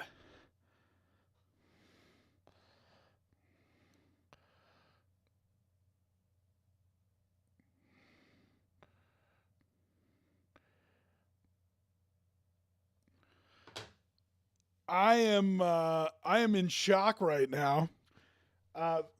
32 points in the fourth quarter, 15 points in the last 5 minutes for the Tennessee Titans. They overcome a mountain of mental mistakes. Just absolutely wild. And the Dolphins, who wanted to talk about a number 1 seed, and